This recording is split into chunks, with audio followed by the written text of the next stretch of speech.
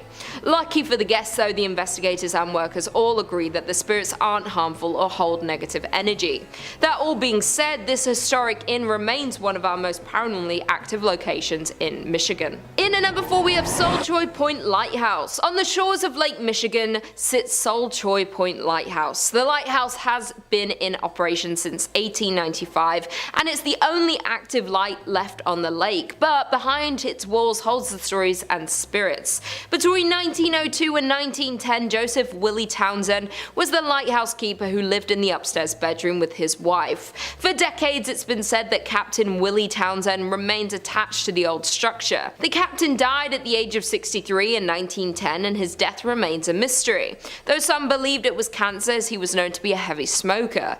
His body was embalmed in the basement of the lighthouse. Once Mr. Townsend died, some curious individuals got inside and went into the basement, where they found pieces of an old broken up bedside kitchen table. Once they reassembled the table, that's when the paranormal activity began. The table chairs kept getting rearranged on their own, and silverware was set on the table in a specific pattern, the way the captain preferred them.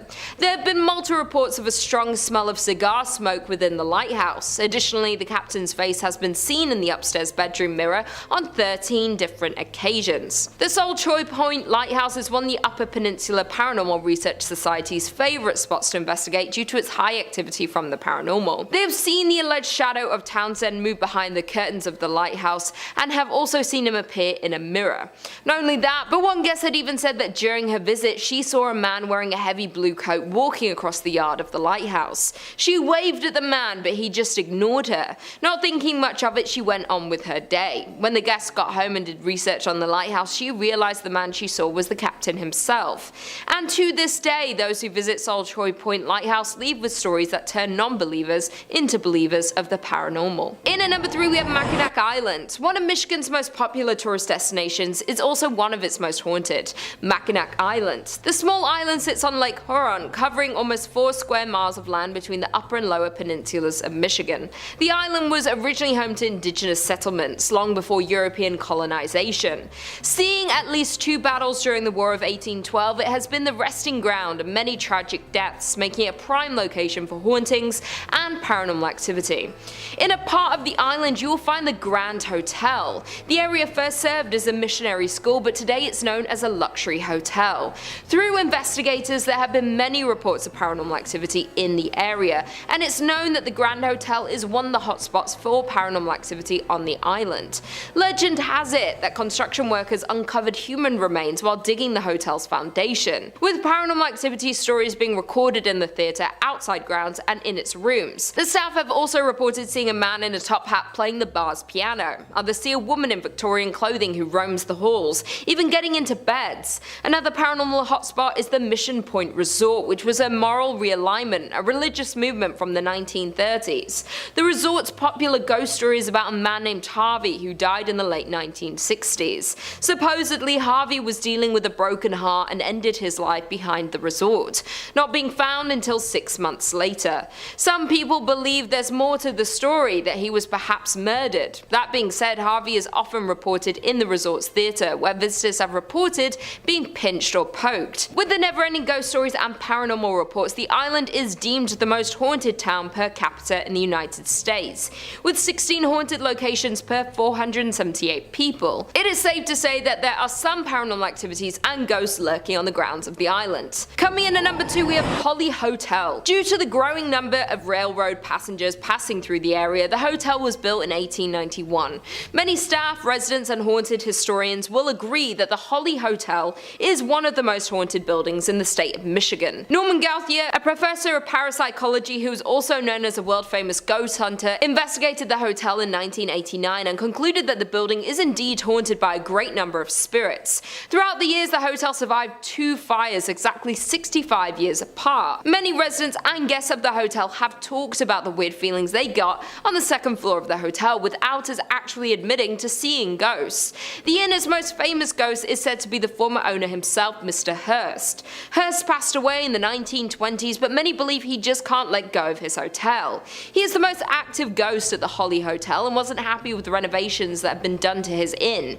The rumour is if you see a man wearing a frock coat and top hat and smell cigars, you most likely have met the man himself. The other most common spirit would be with the former hostess, Nora Kane. According to the hotel, Nora's ghost is seen most often in the bar and back hallway. She has been heard playing the piano or softly singing a tune throughout the hotel, and her flowery perfumes can be faintly smelt when she is around. Those are only the 2 most common spirits of the Holly Hotel, though there are so many more encounters reported by visitors and ghost hunters. And finally, in at number 1 we have Beeson Mansion. Found in Niles, Michigan sits an old mansion that was built in 1847. The home was constructed by a local whiskey distiller who sold it to an attorney, Strother Beeson, and that's why it was referred to as the Beeson Mansion. Across the street of the mansion lies the family's private cemetery. Strother built the tomb across the street as a final resting place for his mother, and it wasn't too long afterward another family member joined the cemetery. Strother's son, born in 1969, tragically passed away, and a total of 12 family members are now entombed in the crypt. The ghost stories surrounding the Beeson Mausoleum are at least based on truth, if not completely true. Family legends about Harriet's odd behavior were cited in newspapers over time, but not until much later, accompanied by reporting on unverifiable hauntings. Jumping to the late 1980s, when working to restore the mansion, the property owner reported hitting their head on a table in the hall, but something hitting them on the back. As well, they experienced instances of being pushed forward by an unknown force. Additionally, the doors would open and close behind them unexplainably. The renovated mansion is vacant now, but no one dares to buy it due to the many cases of hauntings and paranormal activity. Coming in at number 5, we have Frankenstein Castle. The Frankenstein Castle is a hilltop castle that sits in Odenwald overlooking the city of Darmstadt. It is thought that this castle was the inspiration for Mary Shelley's Frankenstein novel. The name Frankenstein means stone of the Franks. The name is often used for castles in this region. The castle was built in 1252 by a ruler by the name of Lord Conrad. The castle was enlarged and modernized over the years. During the 18th century, the castle was used as a refuge and hospital ward. Following this, the castle fell into ruins. There are a few myths and legends at the castle. There was a man named Johann Conrad Dippel who reportedly was born in the castle. As he grew up, he became a professional alchemist. As well as this, he became intrigued by anatomy. There are rumors that he started to experiment using human bodies. Even more than this, they said that he attempted to reanimate his experiments using lightning. The people didn't approve of his experiments. The local people still tell stories of Dippel, including Mary Shelley's grandmother. It is thought that this was the basis of a story that is well known today. There are many tales like this from the castle. It seems to have seen a lot of phenomenal things since it was built. There is also the story of Lord George and the dragon. In the 1800s, it is said there was a dangerous dragon that lived in the well. Every night it would crawl from the well and make its way to the local village where it would eat the peasants. They live in fear of the dragon taking more of them. One day a knight named Lord George came through town and they pleaded with him to end the dragon's reign of terror. The next day he put on his armor and rode up to the castle to find the well. He found the dragon and the two fought for hours. They were both ready to pass out from exhaustion when George landed the final blow to the dragon. As he fell, he struck the knight with his tail, which contained poison. The village was so relieved and happy that the dragon was gone, they gave George an honorable burial. To this day, you can visit and pay respects to him. It is said that today the ghosts of these tales haunt the castle. Although the castle is in ruins, the stories and spirits still remain. If the Frankenstein story is anything to go by, these are some spirits that you should avoid at all costs. You wouldn't want a reanimated soul coming after you or latching onto your vessel. Coming in at number 4, we have Black Forest. The Black Forest is a large mountain range in southwest Germany. With such an ominous sounding name, it should come as no surprise that the mountain is considered to be haunted. The local folklore tells of ghosts, witches and werewolves. Some even claim that the devil haunts the forest. One of the now most famous stories is that of Der Grobman, who most probably don't know was the origin of Slenderman. The story goes that Der Grobman was a fairy who lived in the Black Forest. The local children were warned if they wandered into the forest they would be taken. For children who did go in the forest despite the warning, the tall man would chase them throughout the forest until he finally caught them. He would often prolong his search to taunt the children. Once he had them in his clutches, he would steal them away. They would never be seen again. His appearance is tall, incredibly thin with multiple upper limbs like that of a spider. It is said he can easily hide behind the trees, making his limbs stretch out like branches of a tree. There are even some woodcuts of the creature reaching back to the 16th to 18th century. There is evidence reaching back even further in time. A journal entry was found of a distraught parent. There is a long history of Der Grobman wreaking havoc on the local community. It is believed that this creature still lives in the Black Forest. The local residents still warn about children wandering off from their family. They tried to warn any tourists who would want to camp in the forest or go for a hike overnight. Unless you want to meet the real life Slender Man, I would avoid this on your trip across Germany. Coming in at number 3, we have Els Castle. Els Castle is nestled in the hill of Germany. It is still owned by the families who originally built it more than 33 generations ago. Els Castle is one of the only castles left which has never been destroyed by the events of the medieval era or subsequent wars. The house is split into 3 sections due to the 3 families who built on the land together. The Rubenack and Rodendorf sections of the home are open to the public, but the Kempenich branch of the family uses the other third of the castle.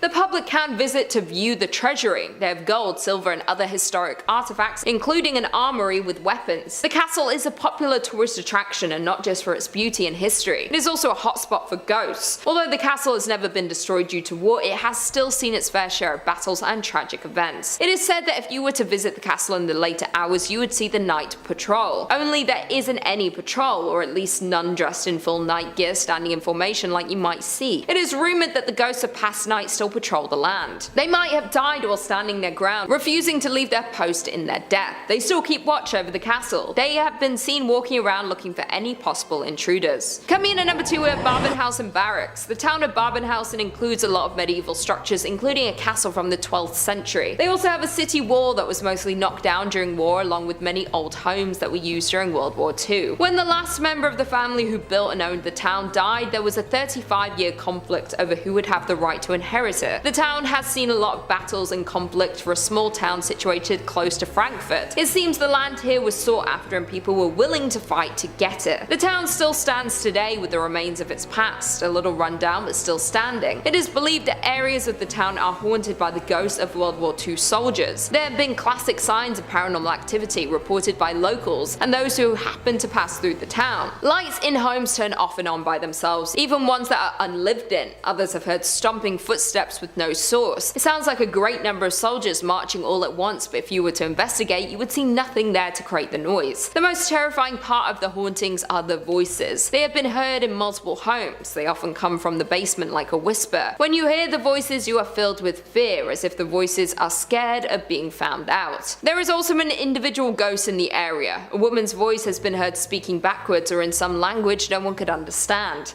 It has been reported that a witch was burned at the stake in the 19th century, and it's believed she is still there. Some say she seduced and attacked several German soldiers in an attempt to protect her land when they were staying in the town. The town is full of history that might intrigue you to visit, but be warned there are many spirits trapped here and they might not all be so friendly. And finally, in at number 1 we have Cranburg Castle. Cranburg Castle was built in 1170 to fortify the area of Cranburg. The medieval building was acquired by the military and used for intelligence purposes during World War II and the Cold War. It has over time been restored to its original state to preserve its history. During its military use, it gained a lot of negative stories and people viewed it as somewhere to avoid at all cost. After the war, it was turned into a prison camp for war criminals. It's reported that the castle has seen a lot of death. People may have been tortured for information or to find out their involvement in the war. Either way, the energy here was evil. Since this period of time, there have been reports of paranormal events happening frequently. There is even a bunker that was built under the castle to contain the secretive things happening here. This links to other buildings in the area. They use this to smuggle prisoners under the castle. If you were to visit the castle, or if you brave the bunker, if you can find it, you would experience some intense paranormal activities. Screams have been heard from around the castle, screams that are begging for help or for mercy.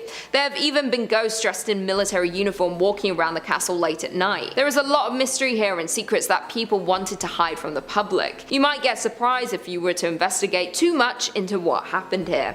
Coming in at number 5 we have Ozone Disco. What a name, I kinda wanna go. In March of 1996, a tragic accident happened in Q-Zone City's Ozone Disco. The local universities had just done their yearly graduation ceremonies. The students were looking to celebrate and there was a party being thrown for them at the disco. There were around 350 guests attending that night, even though the building had only been cleared to safely hold 35 people. Due to the large amount of people in such a small place, when the fire broke out, they did not stand much chance of escape. Tragically, around 200 people did not make it out that night. Not only did the fire consume the lives of many, but others were trampled in the chaos of trying to escape. The one fire exit the building had been blocked by the building next door, meaning the large amount of people who fled to it to escape became trapped. It was reported that when entering the building to look for survivors, the bodies were piled up waist high. Survivors of the fire explained how around midnight sparks started flying from the DJ booths shortly after smoke appeared. Partygoers thought it was part of the experience, that it was all pyrotechnics to mark the new day. This meant that many did not flee as soon as they should have. All of this combined into a huge tragedy that claimed the lives of so many who were just about to start their lives. Since the incident, the club has been closed and abandoned. However, those who are around the club at night have witnessed some paranormal activity. Some have heard music coming from the club's doors or seen disco lights from a distance. You might think these are just kids who have snuck into party, but others have heard disturbing screams for help, but as they got closer to investigate, the screams fade away. There is a clear warning to those who might try to visit the place today that it's not safe. You might meet a paranormal spirit angry from the tragedy, or you might have a dangerous accident of your own. Coming in at number 4 we have Malakan Palace. Malakan Palace is the White House of the Philippines. It is the official residence and principal workplace for the President of the Philippines. It was originally built in 1750, so it has a long history, making it perfect for some paranormal happenings. The building has been home to many important people, but has also been a part of revolutions within the country, leading to many tragic passings on the property. In particular, there is one story that during one of the revolts by the people, they stormed and seized the home. They found one presidential worker who is now unknown and made their own justice. Although this is not a confirmed story, it is often told to explain one of the paranormal guests who has been pictured outside of the home.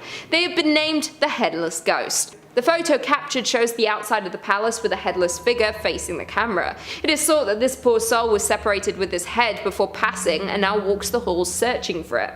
He is not the only ghost that has been spotted on the premises though. There have been sightings of former presidents, such as Manuel Cuson and Manuel Roxas. There is also a report where Governor Amy Marcos, daughter of Ferdinand Marcos, actually saw Cuzon's ghost at one point during her father's presidency. I guess when you dedicate your life to serving as president, it is hard to let go of the place you call home. If you were to visit, maybe keep your camera handy. You never know who you might just see. Coming in at number 3, we have Clark Air Base Hospital. Clark Air Base Hospital was used during World War II and the Vietnam War. It now lays abandoned on a redeveloped Air Force base. It is said that as soon as you enter the destroyed building, you instantly feel the paranormal energy that belongs there. The locals believe it to be cursed and dare not enter. Due to this, it is seen as the most haunted hospital in the country. The hospital has been ravaged by time, most parts overgrown with greenery, with others simply falling apart. The hospital today does still attract ghost hunters. Due to the amount of pain and suffering that occurred during its time, there are plenty of lost spirits trapped.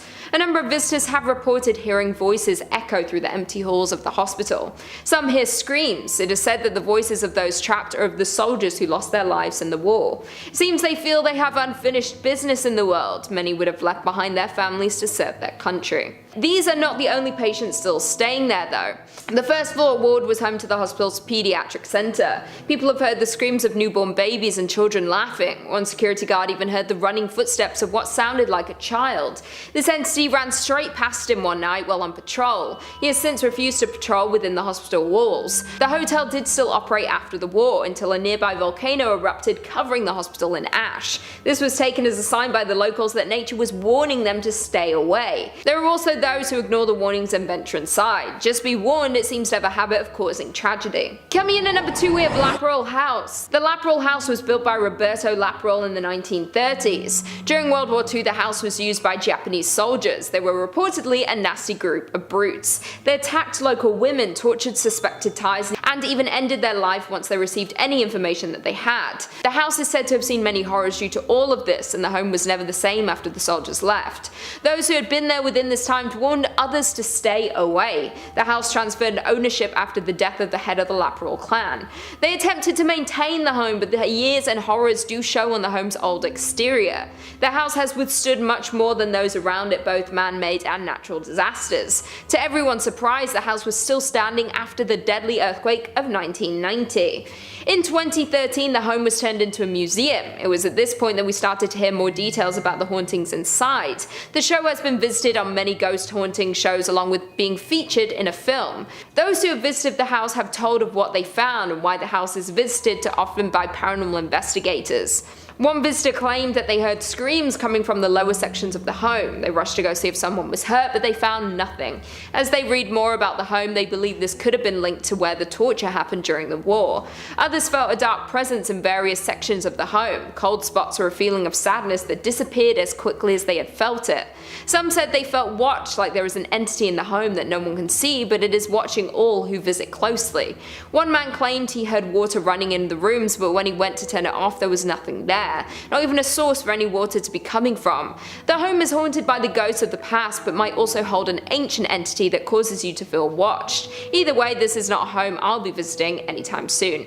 And finally, coming in at number 1, we have Mang Cave. Mang Cave got its name from the smell of the accumulated bat droppings inside the cave. Located in the central Philippines, this is a scary location due to more than the hauntings. Many people are scared of entering dark and possibly unstable caves, but this one contains more than just the fear of confined spaces. The cave is popular by those who like to explore deep into caves in their spare time, but do it at your own risk. The cave is said to be haunted by lost caving groups. The cave does not offer much light, and the deeper you go, the more lost you get. There have been a number of groups that have gone lost throughout the years with no remains ever recovered. There are so many hidden corners within its maze you will never be found. Those who explore it today have encountered a number of paranormal occurrences. Some report seeing shadows not cast by them or their group like there is someone else with them. Others have heard footsteps scrambling around as if in panic. Finally, the further in you travel, the more you hear a distant scream of help.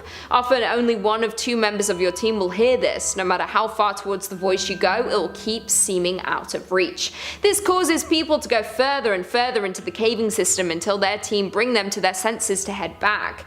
Those who have experienced this believe it may be how the others have gone missing. Some say there may be a demon living deep within the cave looking to bring the lost souls to feast on. Number 5 on this list is the Carolina Inn. This inn has actually been voted one of the most haunted in America by a few different lists. The University of North Carolina says the Carolina Inn was built in 1924 and quickly became a popular hotel for visitors and graduates of the university. In 1948, the Carolina Inn's most long-lasting guests checked in and apparently never left. Dr. William Jacox was a fun-loving man with a witty sense of humor, had recently retired from practicing medicine, and decided to make the Carolina Inn his final home. He lived in room 252 for 17 years before his death in 1965. As shared by the Carolina Inn, guests that have stayed in Jacox's old room report being inexplicably locked out of the suite. One time, the lock was so stubborn that a workman had to use a ladder to break into the room. Visitors have also noticed strange occurrences such as messy bath mats and previously closed curtains being pulled wide open. Some have encountered the smell of freshly cut flowers despite none being in the room, and felt their bodies become strangely cold for no apparent reason. This is only part of the stuff that goes down at this room as well, guys. Some people have reported seeing a poorly dressed man approach them looking for an unlocked door, and then if they show it to him, he runs away screaming. It's thought that this is the ghost of Dr. William Jacox. I don't know why unlocked doors scare this dude so much, but anyone who's gonna spend 17 years in this hotel is probably a bit of a weird dude. Unless you want to deal with a crazy old doctor ghost messing with you all vacation, I'd stay at a different inn. Number 4 on this list is the new Hanover County Library. I don't know why, guys, but something about haunted libraries is just so intriguing to me. Like, it just seems so mystical and mysterious, I guess. This haunted library is located right in Wilmington. There is a woman that haunts this place who's believed to be a patron. Apparently, she used to donate quite generously to this library, and in death doesn't want to leave it behind. She isn't the only ghost that walks the halls here and haunts the books. There's a male poltergeist who makes his presence quite known as well. He apparently died in a duel that happened here many years ago before this land was turned into a library. Nowadays, these two ghosts make it very hard to do any serious learning or studying considering they haunt the place so much. The woman isn't too bad, she just shows up and looks super creepy, but from my reading, she only actually punishes those who cause harm to the library or make fun of it. Those who come here to learn and to read, she leaves them be for the most part. The man, however, is certainly quite the pest. He often messes with those that come here and makes it very difficult for people to accomplish anything. I love libraries, I think that we should all go to them more often, but maybe just not this one specifically. Number 3 on this list is Fort Fisher. Fort Fisher was a critical fort during the American Civil War. It was used by the Confederate Army and was pretty instrumental for them from 1861 to 1865. This fort was used to protect an important trade post there that the Army needed. They defended this place for those 4 years, but then in 1865, the Union Army came in and was finally able to capture it. This battle was a very bloody one and was actually huge for the Union Army and the overall scope of the war. Apparently, there was a lot of death at this fort, and that death, it's never really gone away. Now, this fort is teeming with paranormal activity. Visitors will often report hearing gunshots coming from thin air. The sounds of many footsteps all running at once as if people were charging ahead. Orbs of energy appear in front of them from no apparent source. There are 2 very famous ghosts that haunt this place as well, Robert E. Harrell and General William Whitling. Robert was apparently an outcast who died under mysterious circumstances and has not been able to rest since. The general was actually taken prisoner and killed at Fort Columbus, but he returned to this place because he feels regret for how he failed in life. He was apparently responsible for defending this place and was not capable of doing so. A very haunted fort that I wouldn't recommend going to. Number 2 on this list is Lydias Bridge. Who is Lydia and why does she have a bridge and why is it haunted? Well, Lydia is quite the famous ghost. This is a true ghost. Like when you think of a ghost and a ghost story, this meets all the criteria for a good one. Spectrum Local News says people traveling between Jamestown and Greensboro on US Highway 70A said they've encountered the ghost of Lydia, a hitchhiker. If she's picked up, she gets into the car and vanishes before she reaches the requested destination. Various versions of the Lydia legend have been passed along over the years, and there are apparently 11 different versions of the story that are set in North Carolina. It's common for folks to go ghost hunting for Lydia near the bridge. In the book Looking for Lydia, historians Michael Reniger and Amy Greer cite the 1923 death of Annie C. Johnson as the real-life Lydia who died after a car flipped in 1920. That is a story with some history, man. Literally since the 1920s this has been going on, and there are 11 different versions of the story. A story like this isn't just made up. It's not just something that one person posted on Creepypasta that became a thing. No, this has been part of the identity of North Carolina for a century. Countless people have picked up this woman and then had her disappear right before their very eyes. Car accidents have happened from people driving this woman and then getting so shocked that they spin off the road when she disappears. Lydia, or Annie, is a real ghost who stalks drivers along this road and especially this bridge. Although she isn't inherently evil in nature, as I said before, accidents have happened when people realize they were just driving a ghost around. I have no idea where Lydia is trying to get to, but trust me, you probably don't want to be the person to take her there. And finally, number 1 on this list is the Devil's Tramping Grounds. This is in reference to a very strange patch of soil in North Carolina. For decades, this circle of dirt has allowed nothing to grow on it at all, whilst the area surrounding it is home to luscious wildlife. The Sun Journal says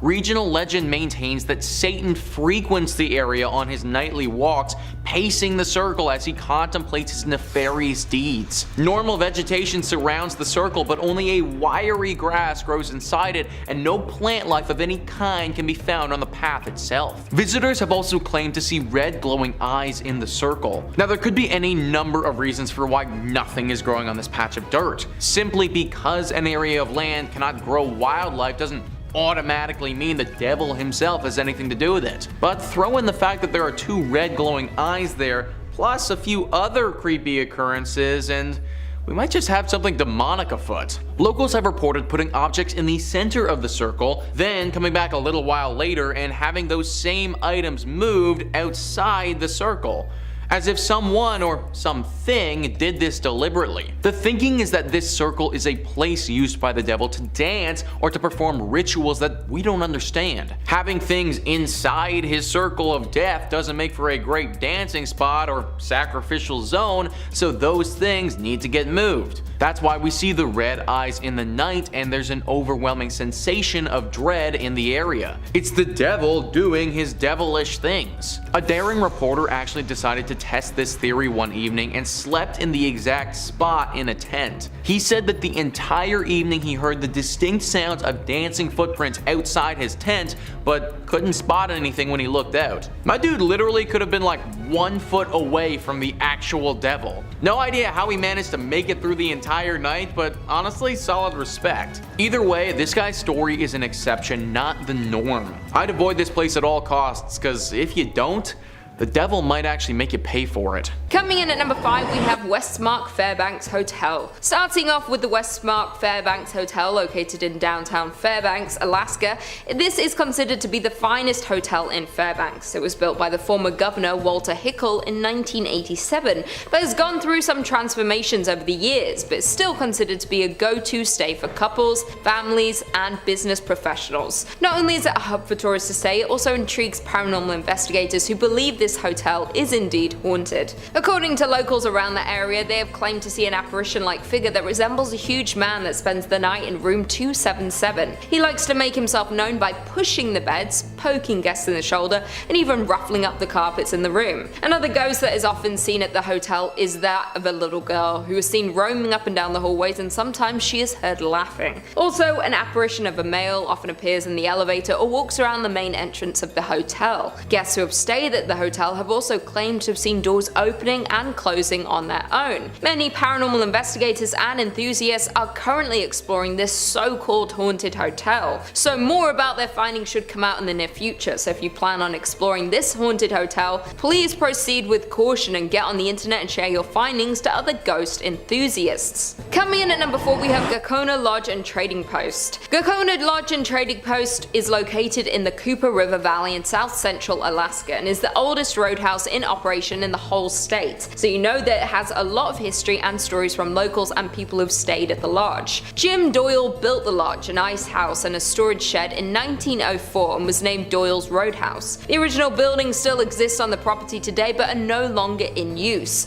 Before selling the lodge in 1912, there are rumors that a notorious serial killer known as the Blueberry Kid even stayed at the lodge. Between the selling of the lodge in 1912 to about 1920, the lodge went through many different owners until a Norwegian man and his wife bought it, until selling it once again in 1976 to Jerry and Barbara Strang, who were among the first owners to report paranormal activity on the property. Barbara had a strange event happen when some of the kitchen workers had actually tried to contact a spirit in the lodge when the power just suddenly went out. Yes, the power did sometimes go out in the lodge because of the harsh weather, but Barbara definitely believes that this time it was in fact the work of the paranormal. Another story is about a man named John Paulson who would frequent the lodge not only as a customer but also a business partner as well. John always stayed in room number 5, and to this day people report hearing stomping coming from that particular room. John was an avid smoker, and stories from people that stay at the lodge today say they can always smell tobacco coming from room 5, even though there has been a no smoking policy at the lodge for almost a decade now. If you are brave enough to visit this paranormal lodge, you could even ask to stay in room 5 and maybe be able to hear the stomps and smell the tobacco. Coming in at number 3, we have VanGalda Hotel. This is another hotel on our list, and it's the VanGalda Hotel, which is another very old building known for paranormal activity due to the many people who have visited and even locals. The hotel was built in 1916 in downtown Seward, Alaska. It originally was built as an office building but then was converted into apartment buildings and then finally into a hotel. The hotel hasn't changed much since when it was built, just small touch-ups and interior changes have been done to keep the authentic feel of this very old hotel. The most popular ghost story from this hotel is that of Fanny Guthrie Bayham, a woman who died in this hotel in the 1950s and is said to haunt room 202. She is described as a younger woman who has long blonde hair and wears a blue dress. Fanny is one of many ghosts that haunt the hotel, but the only one that can actually be identified.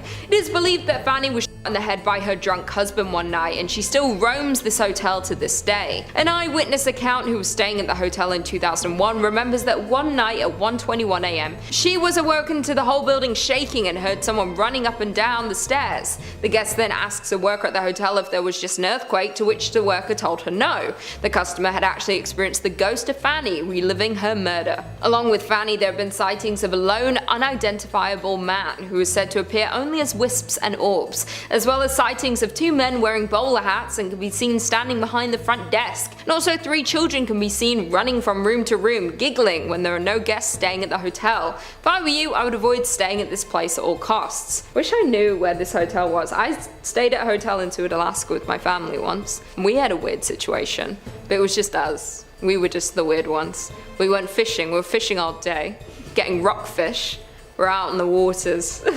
And then we went back to the hotel we were staying at, and we had planned to go out for dinner, but we were like, let's just take a light nap. And we all woke up at like 2-3 AM in our coats, jackets, like, it was like, it was f***ing weird, like, Coming in at number 2 we have Tonsina River Lodge. Next on this list is the Tonsina River Lodge, which is located in Tonsina, Alaska, and is part of the Copper River Valley area. The lodge is considered to be the centerpiece of Tonsina Valley. Originally named the Donaldson Roadhouse, it was built by Jim Donaldson in the 1900s, and then later in 1902 Jake Nafstad and Fred A. Martin added onto the main roadhouse building and ultimately changed the name to the Tonsina Roadhouse. Would later go under another name change, the Upper Tonsina Roadhouse, and underwent some more accommodations which could house up to 60 guests. This hotel is very historic and actually was once a brothel before it had eventually become the Tonsina River Lodge. The most popular ghost in the lodge is Charlie, who had been seen by many different workers at the lodge as well as tourists staying there. There are a few different stories of what happened to Charlie, one being that he was wanted for murder in Canada and went on the run. When authorities caught up to him, he resisted arrest and was shot and died in room 18. Another account says that Charlie got rejected from his love interest and having nothing to live for, he ended up taking his own life in room 18. And to this day he is seen wandering up and down the hallways looking for his beloved.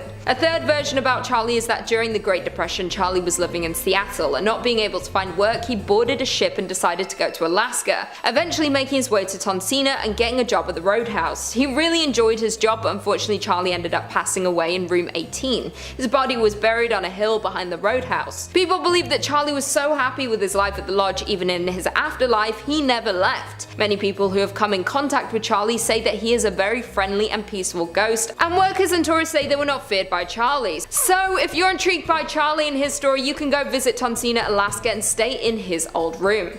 And finally, coming in at number 1, Hilton Anchorage Hotel. The Hilton Anchorage Hotel is considered to be a very famous place in the United States. Located in downtown Anchorage in 1916, it was first owned by Frank Reed. Many ghosts have come to stay in this hotel since the gold rush and have never left. One ghost that frequents the hotel is the first chief of police in Anchorage, who often is seen in the night hours around the hotel. The story says that he was shot during the Prohibition days with his own in the alleyway of the hotel, was then dragged into the hotel to try to recover from his wounds, but would soon pass away there. Another ghost that is often seen roaming the hotel is a bride. Many visitors have seen her tall silhouette, dressed in white in dark hallways and mirrors throughout the hotel during the evening hours, as well as the ghost of a little boy roaming the halls of the hotel. Guests who have stayed at the hotel have reported frequent ghost sightings in various rooms such as 217, 215, 205 and 202. Over the many years there have been so many ghost sightings at this particular hotel that the hotel even keeps a log at the front desk of all the eerie experiences that have happened to guests and workers. The hotel has truly survived the test of time after going through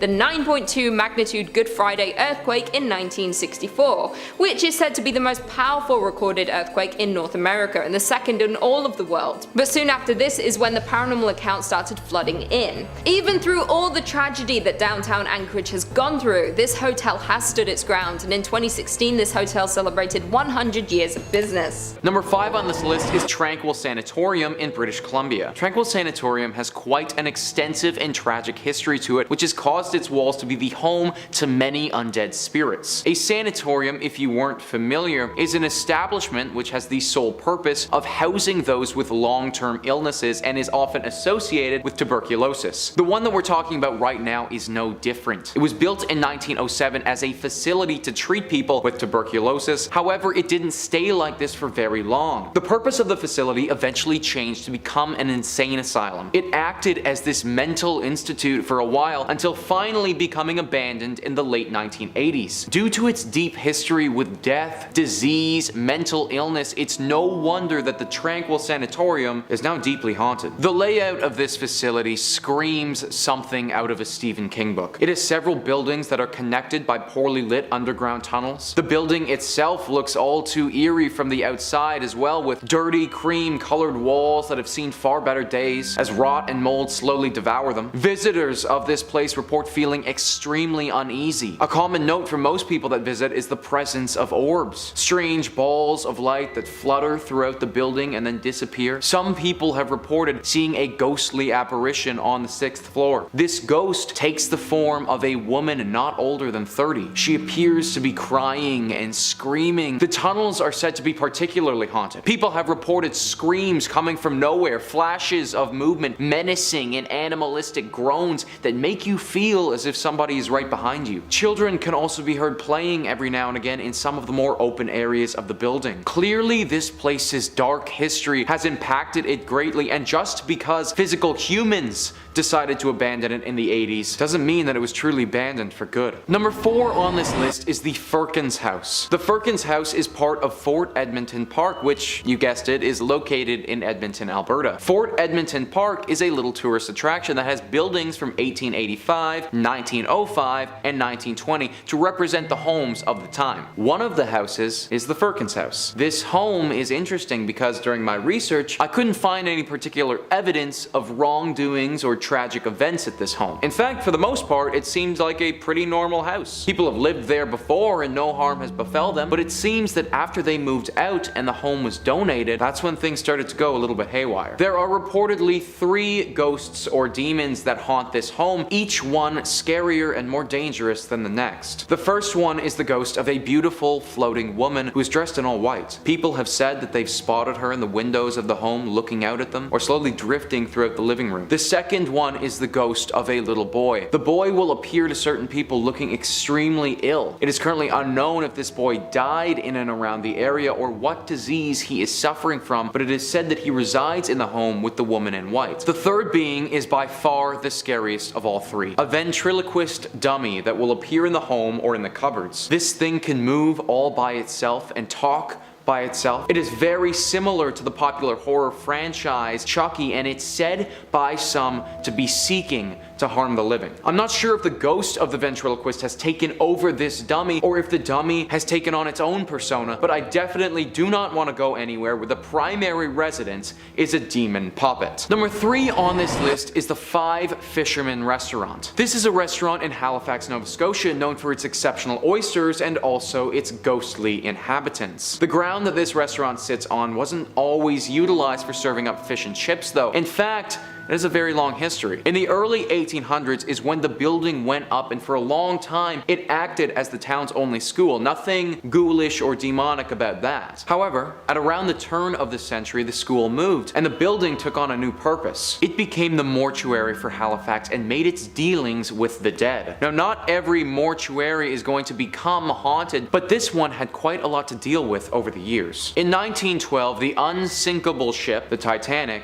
sunk. It sunk roughly 640 kilometers off of the eastern shores of Canada, and therefore the closest places to assist with the rescue was these eastern provinces. Halifax acted as the leader in these rescue processes, and because of that, the mortuary had an onslaught of bodies of people whom had died on the ship. 5 years after that tragedy, Halifax incurred one of their own with the massive Halifax explosion. This was where a munitions ship exploded and it killed roughly 2,000 people just like that. This mortuary served as the primary designation for both of these incidents, and due to the unnatural deaths here, it makes sense that some spirits have clung on. Guests and employees alike have reported seeing ghosts all over this mortuary that turned restaurant. One of the dishwashers reported running out of the restaurant when he looked up from what he was doing and was staring directly at a ghost-like specter. The restaurant has attempted to have serious renovations done. However, I don't think that any amount of structural changes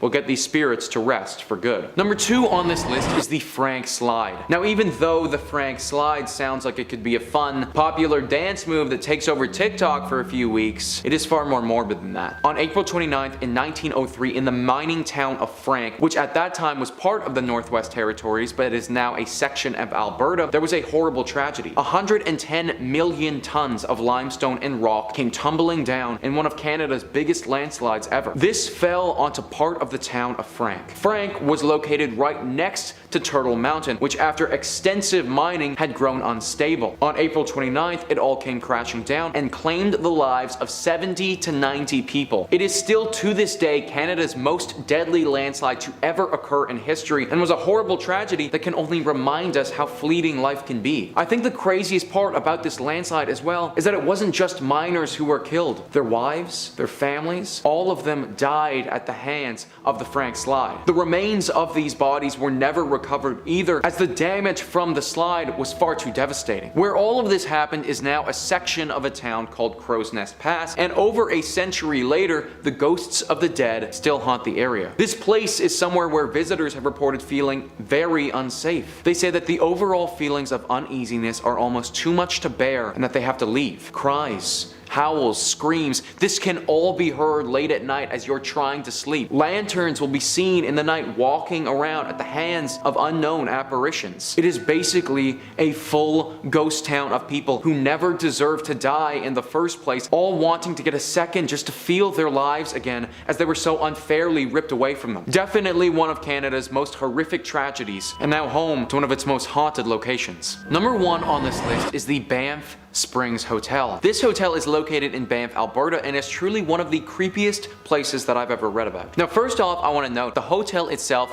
looks gorgeous on the outside. The beautiful nature it is surrounded by is stunning, and the hotel gives me some serious Harry Potter Hogwarts vibes. However, when I say that this place is surrounded by nature, I really mean it. It is totally out on its own, with no other buildings in sight at all. The secluded site has been around for 132 years and has housed its fair share of visitors. Some of these visitors have had some incredible stays. I mean, when you look it up online, the hotel has a 4.7 Google rating, so I mean, it's pretty freaking good. Some of the guests, though, they never checked out. In the 1920s, a couple was set to have their wedding at this hotel. On the day of the ceremony, though, the bride, while she was walking down one of the hotel's beautiful marble staircases, tripped and fell, smacking her head on her descent and dying on the spot. This bride's spirit is one of the most notable sightings people have had when they're staying at this hotel. It's said that they often see a phantom in a wedding dress ascending and descending the stairs very quickly. She's also been seen in the ballroom dancing alone, potentially dreaming of the dance that she wanted so desperately to have with the husband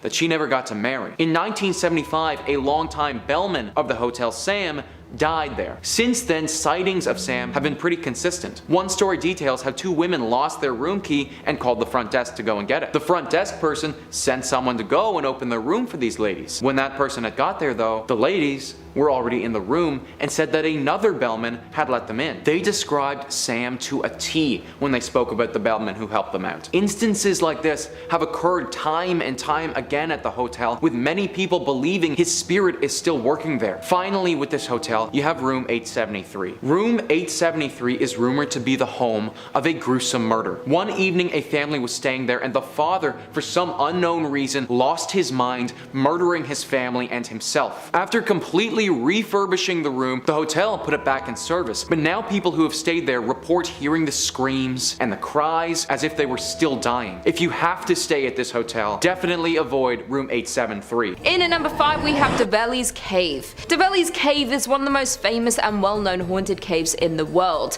and tourists and locals visit often to try and come in contact with the paranormal spirits that haunt the cave. It's located in Penteli, a mountain to the north of Athens, Greece, and has been around since the 5th century. Back then, it was used as a marble quarry by the builders of the Acropolis, and the cave was actually discovered by accident during work for the extraction of marble. During the Middle Ages, it was used by Orthodox Christian hermits, and later on a small church was built at the entrance of the cave, featuring an unusual double layout, one part devoted to Saint Spiridon and one to Saint Nicholas. It was used as a place of worship for the followers of Pan and the nymphs. It is also believed to have been, and still could possibly be, used by other religious groups, mainly occultists. The cave got its name from a belief that an infamous 19th century thief and robber named Develi used the cave as a hideout, and legend has it that he hid his treasures inside the cave, and over the years many people have come to try and find his fortune. Many times throughout history, the cave has been used as a shelter for civilians, and in 1977,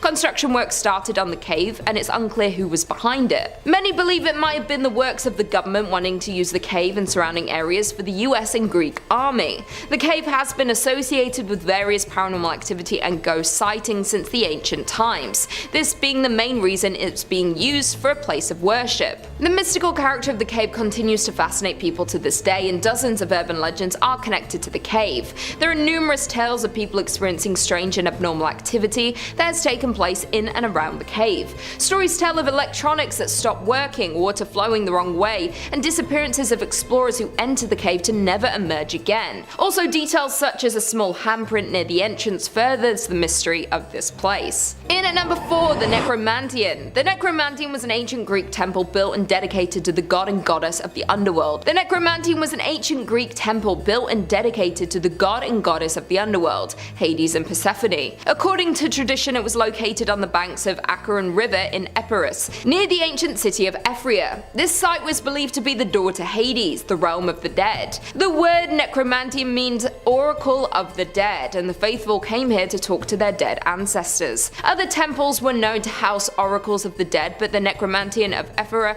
was the most important. It belonged to the Thesprotians, the local Epirot Greek tribe, and they would participate in rituals involving elaborate ceremonies where they would seek to speak to the dead. The people would eat specific foods like pork, bread, and oysters, said to cleanse the body, and would proceed to sacrifice a sheep, and the faithful would descend through a series of meandering corridors, leaving offerings to the people as they passed through the iron gates. The celebrants would then witness the priest arise from the floor and fly throughout the temple, said to be possessed by the souls of the dead. The Necromantian was also described as the entrance by which Odysseus made his Nekia, which is the ancient Greek cult practice and is a rite by which ghosts were called up by the Greeks and questioned about the future. This temple was believed by many to be the final resting spot. Once they passed on and their bodies decayed into the earth, their spirits were released, and the Necromantian was the final resting place for the dead. Many locals and tourists come to try and communicate with the dead. There is an abundance of paranormal activity in this place, and it is known as an entryway to the underworld, and is one of the only direct channels on Earth for the souls of the underworld to come and communicate with humans. In at number 3, we have Salem Mansion. The Salem Mansion is a dark, mysterious, and eerie abandoned mansion located in Thessaloniki. The villa was designed in 1878 by Xenophon Paeonides, who was known to be the most famous Greek architect in Thessaloniki. The mansion was bought in 1894 by Emanuel Salem, who was the most important lawyer in the city and an eminent member of the Jewish community. It remained in the family for over 20 years, and the family gave its famous name the Salem Mansion. During World War I, the villa had changed hands after the Salem family left in 1915, and it became the consulate of the Austro-Hungarian Empire for more than half a century. In 1978, the mansion was damaged extensively by an earthquake that devastated Thessaloniki. To this day, the house still belongs to the Italian state but remains deserted. There have been many plans to restore the villa, but for some reason it is yet to be done. This mansion is a very mysterious place, and even just looking at it, you can sense the fear and horror. There are many legends about the place, and many paranormal investigators visit this infamous place to try and communicate with whatever horrific beings haunt the mansion. Many people speak of when they have visited the place that they felt cold air around them, even in the middle of summer, hearing doors close out of nowhere and hearing steps all throughout the house. Locals have mentioned that they stay away from this sinister house due to all the stories and sightings that have happened here. Many think it's cursed and stay as far away as they can. In 2013, the producers of the hit TV show American Horror Story used a photo of the Salem Mansion for one of the posters promoting the new season because of its haunting appearance. None of the people working on the series ever mentioned the home being in Greece, and the series of the show, Coven, revolves around a group of witches and is set in New Orleans, so many believe this house is located in the United States. If you're brave enough to visit the Salem Mansion, you have to go all the way to Greece. In at number 2, we have Kontos Mansion. The Kontos Mansion was built in 1900 for Nicholas Kontos, who was the Russian consul for Greece and lived there with his wife and 4 children. The mansion is located beside the ocean in the small village of Ano Lahonia Pelion. Nicholas was one of the most powerful men in central Greece at the time and was widely known in the Pharsala area, and they owned homes in other places like Volos and Athens. The popular urban legend that surrounds the house is that it's haunted after the death of the Kontos family, who was supposedly poisoned by a dead lizard that had fallen into a jug of milk. It was later found out that the children in the family died in their early teens of tuberculosis, but the urban legend is reinforced by the funerary monument in the cemetery of Volos, which presents a table with a decanter and 3 chairs around it, each inscribed with each name of the children and the age they passed, but they all said they all died at a very young age. No one really knows the truth, so the rumors of this cursed mansion continue to this day. Another legend believes that many war soldiers also haunt the mansion. During World War II, the mansion was occupied by the who used it as headquarters where Greek warriors were interrogated and tortured. There were many Greeks who were tortured and executed in the villa's basement. This mysterious mansion has many different stories, and these are reinforced because many other families who lived in the mansion after the Contos fell into a lot of misfortune, as well as people who worked on the home. Many of the past owners reported hearing spine-chilling screams and cries, causing none of them to stay too long. Some of the workers who helped renovate the villa never saw end results, as many of them unexpectedly died before finishing. Many locals tend to stay away from the haunted mansion, but many tourists come to experience the haunting for themselves. But this mansion is one of many in Greece that have multiple ghost sightings inside and is truly terrifying. To this day, the Kontos mansion stands empty and abandoned, which makes this place even scarier. And finally, in at number 1 we have Villa Kalogis. The Villa Kalogis is located in the Rafina area of Attica, which was owned by Pericles Kalogis, who was a very wealthy but disturbed man. The villa was named after him, and he stayed in the large mansion with his wife and family. The legend says that in 1910 Pericles took the life of his wife before taking his own life, and some versions tell the story of him taking the life of his whole family before taking his own life in the family home. So there are many stories of Pericles and his family haunting the home, and many have seen family members running around the home and hearing mysterious footsteps. During World War II, the home had been taken over by who used it to imprison and torture Greeks in the cellar, who many believe haunt the cellar to this day. Years later, while attempting to demolish the home, the bulldozer being used suddenly stopped working while approaching the house, and after 2 of the workers died from sudden heart attacks, all thoughts of knocking down the home were abandoned. Another popular legend regarding the haunted mansion is that Anab accepted a bet from his friend that he couldn't last a night in the famous haunted house. Well, he did last the night, but when his friend came in the morning to check on his friend, he found him dead in the home. It's said that nothing at all is able to grow for a few meters around the building. Experts who have investigated this phenomenon found that the atmosphere surrounding the house is uncommonly high in negative ions, something that is thought to be linked to paranormal activity. This haunted villa is among one of the most haunted in all of Greece and should be avoided. Number 5 on this list is the Higuan Opera House. This opera house is located in Beijing and has been standing there for quite some time.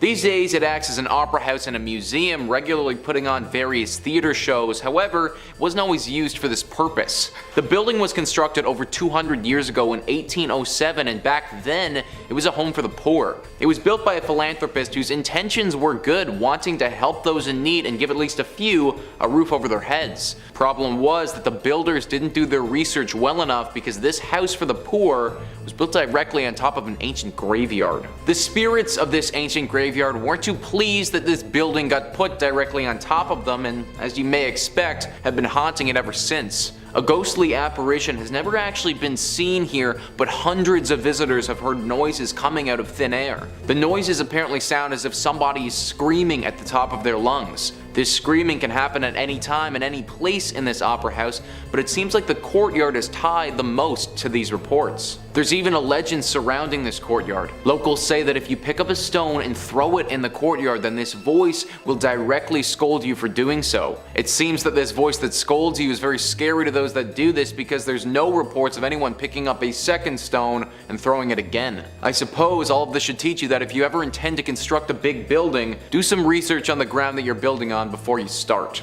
Number 4 on this list is the Songpo Library. This place is now a library, but like a lot of the haunted places on this list, that wasn't what its initial purpose was. It was initially someone's residence, Wu Sengyu. Wu Sengyu lived from 1612 to 1678 and was instrumental in the beginning of the Qing dynasty in China. He was a Chinese general for the Ming dynasty, but in 1644 decided that it would be in his best interest to betray that dynasty and switch sides. He did this by allowing the Manchu army safe passage through the Shanhai Pass, one of the passage points of the Great Wall. Had he not done this, the Ming Empire would still be standing, and Chinese history would be very different. Betraying an empire and etching yourself in Chinese history takes a lot of time and effort. This was obviously a lot for Wu, and balancing family with historical betrayal was a little bit too much for him to juggle. One thing had to give, and it was the family. So without so much as an explanation, he abandoned his lover, Chen Wanwan. Chen Wanwan, alone in this house and abandoned, fell into a deep depression and hung herself in this home. That's right guys, even though this library has a deep history of a traitorous general, it's actually the ghost of his abandoned lover that haunts it. After her death, her spirit never left this place, and even when it was converted into a library, she still hung on. It's said that her ghost will occasionally show herself to visitors of this library if they're by themselves. She will have deep bruises around her neck, apparently from the rope that she hung herself with. She will also be crying, except not audibly. Tears will stream down her face, but she'll remain almost expressionless and just stare at those who she appears to. Anyone who has seen her has said that they were extremely unsettled by the vision and can never go back to that library again. Lots of the workers at this library don't last very long either, because after they see her, they immediately quit. Her appearance can be very disturbing, and for that reason, I don't recommend going to check this library out. Number 3 on this list is the Chanwei Church. Even though this place is often referred to as Chanwei Church,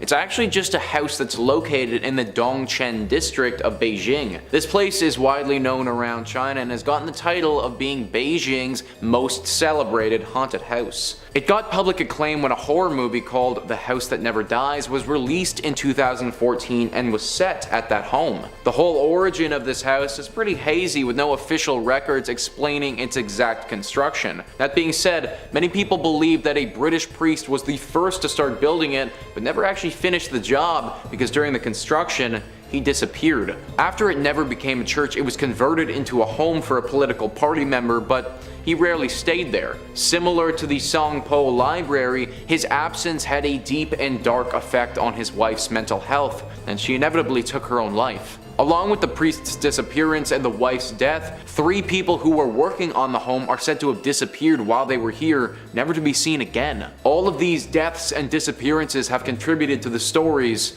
of this house's haunting. The most commonly spotted ghost here is that of the woman who took her own life. People are very scared of ever seeing her because they believe her ghost had something to do with the disappearance of those 3 construction workers. Almost everyone who walks by this house, even just on the outside, says that they feel an immense sensation of dread as they do. It's also reported that during the summer months, even if it's scorching hot outside, the second you pass through the doorway, everything gets super chilly, as if the home is void of life and feeling. Tunnels have also been discovered under this house, which just add to the lore and legend of this place. Unlike the Songpo Library, where the ghost will just appear and be disturbing, it seems like the spirits that dwell here are actually very dangerous, and for that reason, it should definitely be off your travel plans if you ever find yourself in Beijing. Number 2 on this list is the Tomb of General Wan. I found an excellent passage explaining the history surrounding this tomb written by Dong Huaxi Weiji. He writes, General Wan Chonghun is famous for his military command during the Ming Dynasty, where he almost single-handedly fought off the Manchu army in the 1630s. Despite the general's loyal efforts to protect the land and the imperial family, devious plots were planted in the emperor's ear, making him suspicious of Wan, and thus his life came to a tragic end when the emperor condemned him to death by 1,000 cuts. Wan is said to have stated before execution that his soul will always guard Luodong Peninsula. Tortured and severed into pieces, the people of Beijing were so upset with him for his accused disloyalty that they allegedly rushed to buy and eat his remains. His head, however, was salvaged by a faithful troop of Wan Weis who buried it at Guanshu Men, and his family has guarded it ever since. Whether he is seeking revenge or simply holding to his word and guarding the territory, the general is said to have been seen wandering around the area at night. First off, before I even talk about the haunting, I can't even imagine dying the way that Wan did. It's no wonder his spirit refuses to pass on. Not only was he falsely accused, but to die by 1,000 cuts, then get tortured, and then have your body be picked apart by the locals is truly horrendous. If he is still guarding the peninsula, then all the power to him, but I also completely understand if you need to get revenge after something like that. Regardless of his motives, I imagine that any threat towards this area would cause retaliation from his spirit, so probably best to play it safe and avoid the tomb at all costs. Number 1 on this list is the Guy Mansion. The Guy Mansion is one of the strangest and most unique ghost stories that I've ever heard. It all started with the Guy brothers after World War II. They decided to move to Shanghai post-World War II in hopes of finding a better life. This was the best decision that they ever made because once they got there, they basically won the lottery. In the early days of living in Shanghai, the brothers stumbled upon an abandoned warehouse that was filled with cans of paint. At that time, the price of paint was very expensive, and this warehouse was as good as stumbling upon buried treasure. They sold the paint that they found and got a fortune for it. That's when they decided to build this mansion. They didn't stop at just spending their money like this though. the brothers had a taste for the lavish lifestyle. They bought a plethora of wild animals and had them live with them. Tigers, pumas, reptiles, and various other unconventional pets lived at this mansion. Until one day the brothers just disappeared. No one has any idea why they left or what happened to them, but they were just gone. With the mansion abandoned, some of the neighbors are said to have looted the space, and during their theft, they got carried away and murdered some of the animals. They didn't stop just there though, because it's even believed that they ate some of the animals after the fact. Now, what's left of this mansion is haunted by those same animals that were killed so many years ago. These animals aren't pleased with those that come here either. Workers who came to this mansion later have been said to have been attacked. In fact, some of them have been rushed to emergency rooms with bite and scratch marks from these ghostly beasts. People have reported seeing lizard-like things scurrying around the mansion and jungle cats standing at the top of the stairs looking menacing. I've never heard a story with a bunch of ghostly jungle animals before, but that's what we have here, and from all the reports, these creatures aren't the friendliest. Number 5 on this list is Hromovich Meadow. Considering how difficult that is to say, and it did take me a while, for the rest of this entry I'm going to refer to this place as the Lightning Meadow. The Lightning Meadow is located near the village of Kupiish in the northern areas of the country. It's pretty isolated and completely surrounded by thick forests. Even though it's relatively out in the middle of nowhere, it's still developed quite the legend for itself. This is largely due to the incredibly strange phenomena that occur at this place. As you probably guessed by the nickname that I gave to it, these strange occurrences involve lightning. Roughly a dozen people have been struck by lightning at this one location. That's a lot of people to get struck by lightning in one faraway Ukrainian meadow. Sometimes this place also emits a very strange glow. Locals will see it in the sky and know to stay away. It's this large cylinder of light that comes from the meadow and darts into the sky so all around the area can see it. This place also reportedly gives off the same feelings as our typical haunted spots, with many people who visit it feeling immense sensations of dread. Potentially they're just dreading getting hit by lightning though, because it seems that the odds are pretty good here. Locals avoid this meadow, and my recommendation to you, unless you want to get a very powerful shock, is to do the same. Number 4 on this list is Pithirsti Castle. This castle is considered to be one of the most beautiful in the whole country. Its construction started out with a defensive fortification that was built in the 15th century and then blossomed from there to what it is today. The beauty of this castle is slightly overshadowed though by the creepy legends that currently surround it. A Ukrainian blog writes, "The history of the famous palace has many mysterious pages. There are many incredible rumors about one of the owners of the castle, a politician, Sirin Rizwuski, because of his rather peculiar hobby. They say that in his secret alchemical laboratory, Rizwuski was making a magical longevity potion and was searching for a philosopher's stone to create gold. He conducted these experiments and organized treasure hunting to attempt to improve the financial situation of the family. Today in the dungeon of the castle you can find an alchemical workshop. In the dusk, among the magical items, you can immerse yourself in the mysterious past of the castle." This isn't the only mystery that surrounds this place though. One of the most famous legends talks of a young girl who approaches visitors and asks to be given a proper Christian burial. It's believed that she's the ghost of a young woman who was banished from the castle by her husband and left for dead. There's also a white lady that floats throughout the castle walls. It's unclear whether the young girl and the white lady are one and the same, or if they're two separate ghosts sharing the same space. This castle's been featured on several television shows specifically about haunting, so if you desperately do feel the need to visit it, then I recommend at least giving one of those a watch first so you know what you're getting yourself into. Number 3 on this list is Vignina Lake. Vignina Lake is located in central Ukraine and is considered to be one of the most haunted lakes in the world. This lake is often not referred to as Vignina Lake though, it actually is the ghost lake. If you ever visit this lake, then you'll see a very interesting sight. Typically there'll be a lot of people around. Some will be fishing, others may be picnicking, some may be hiking along the side, but no one, not a single person in all of this, will be swimming. The name Vignina is a derivative of the Ukrainian word for window. It's believed that this lake is actually a window into a whole other world, that this lake is a portal that can bring spirits from this other dimension, and if you aren't careful, send you down into it as well. Because of this lake's designation as a portal to another world, the water has some special qualities. For one,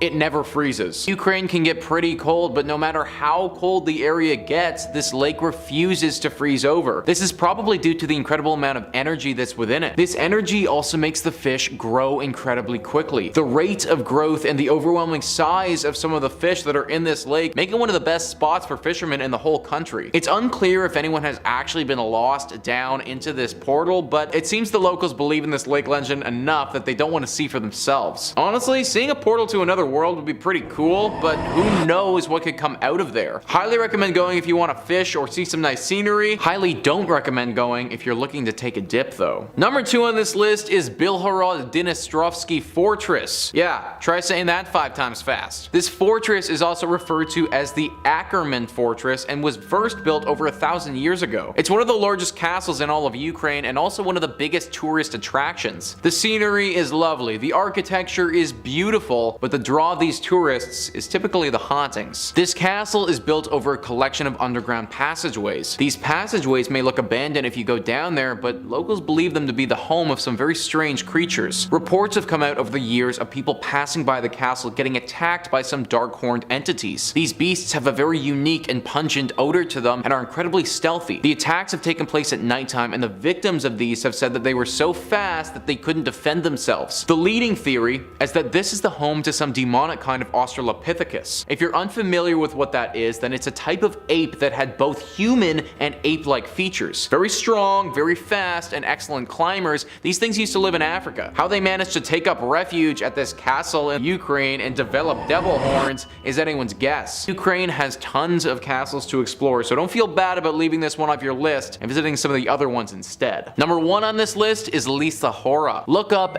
any list of haunted spots in Ukraine and I guarantee that they will all have Lisa Hora close to the top. Nowadays, this place is a beautiful Ukrainian park, but it's had a deep and dark history attached to it. It's located in Kiev, and many of the local Kievians don't like to go near it. Over the years, this place has been used as a military plant, a garrison prison, and a defense base. All of these places during their history have been the host to some very untimely and brutal deaths. Maybe the most sinister things that this place has been home to are the ancient pagan rituals that took place here. For several hundreds of years, this was considered to be a sacred spot, and sacrificial pagan rituals would happen every now and again. The pagan sacrifices eventually stopped, but then the state-sanctioned executions began. That's right, guys, this is also a place where state criminals were executed. In fact, the gallows from that time are said to still be standing. Throw on the fact that there have been an uncomfortably large number of people taking their own life here, and you get the perfect storm to lead to some serious hauntings. For one, the feelings of dread and despair here are widely documented. This is actually why a lot of people believe there have been so many self-inflicted deaths here. Rather than somebody deciding this is where they want to end their life, they actually enter the park in good spirits and then come to that decision by just being exposed to the environment for a long period of time. Along with these feelings of dread, there have also been a ton of reports about the smell. People have said that they felt the touch by some sort of creature and that an incredibly stinky odor has filled the air when they do. Some people have speculated that maybe this forest is home to the Walking Dead or guarded by some ogre-like being because of these smells. It may even be home to several demons that we've yet to identify. Whatever sick and scary thing lives inside of it, it's clear that it doesn't want you or I poking around its home. Seriously wouldn't recommend putting Lisa Hora on the travel plans if you're headed to Ukraine. In at number 5 we have James Bay Inn in Victoria, British Columbia.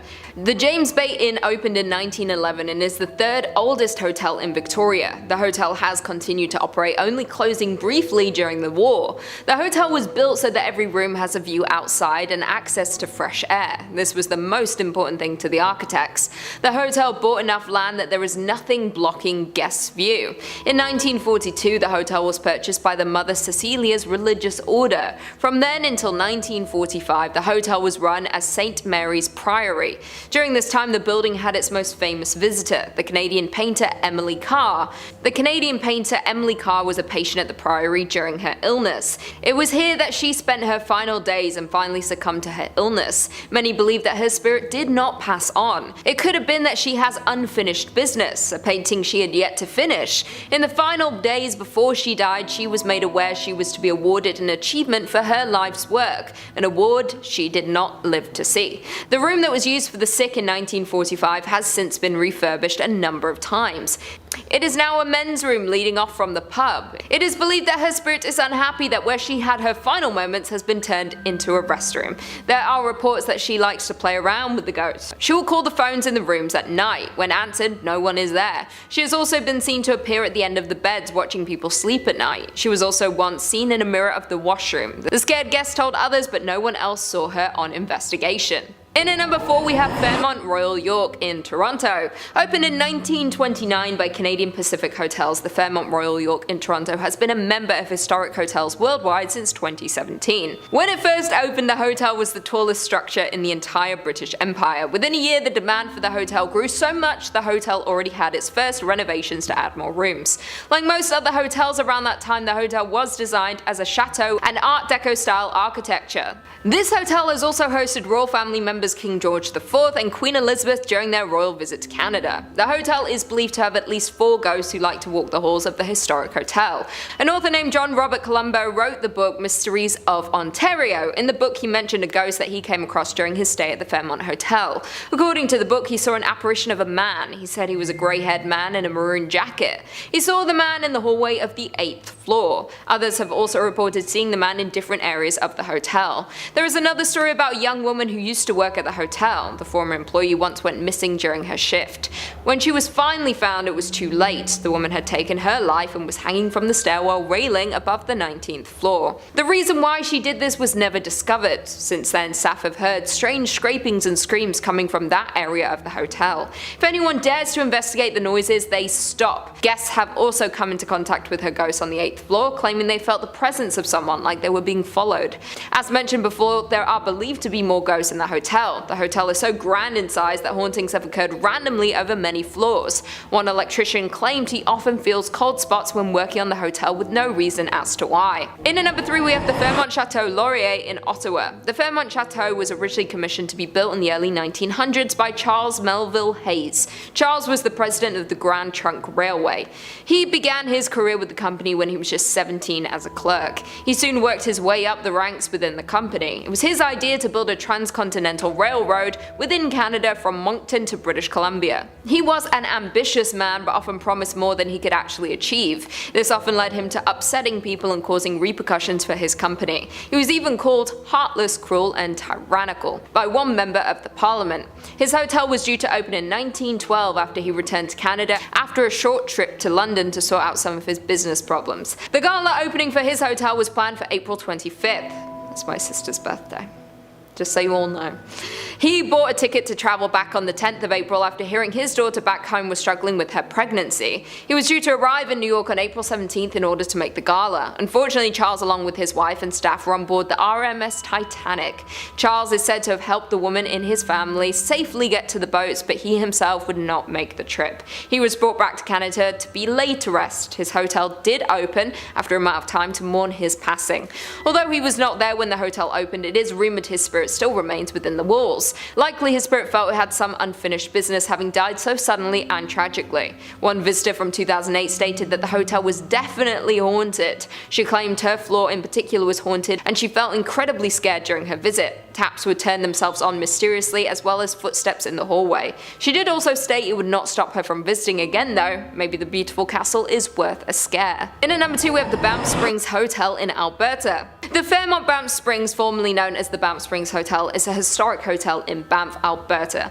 William Cornelius Van Horn, another founder of the railroad, had the idea to build a hotel on the land. When construction began of the railroad in this area, they stumbled across several mineral springs. Seeing the great opportunity, William commissioned a grand hotel be built at the location. Construction started and they relied heavily on chateau-esque style architecture for inspiration. After 2 years of construction, the Banff Springs Hotel opened its doors in 1886. Quickly became known as one of the top 3 mountain resorts in North America. Its great reputation stands to this day. It has hosted historical figures such as King George VI and his wife Queen Elizabeth. The hotel is now open for over 130 years. A lot of guests have visited in that time and it is believed that not all of them may have left. One story that has always been told between guests is one of the ghost bride. The story goes that her and her fiancé had booked in for a lavish wedding at the hotel. They had their entire family booked into the hotel and it was looking to be a beautiful celebration of their love. On the morning of their wedding, she got into her dress and prepared herself for the big day.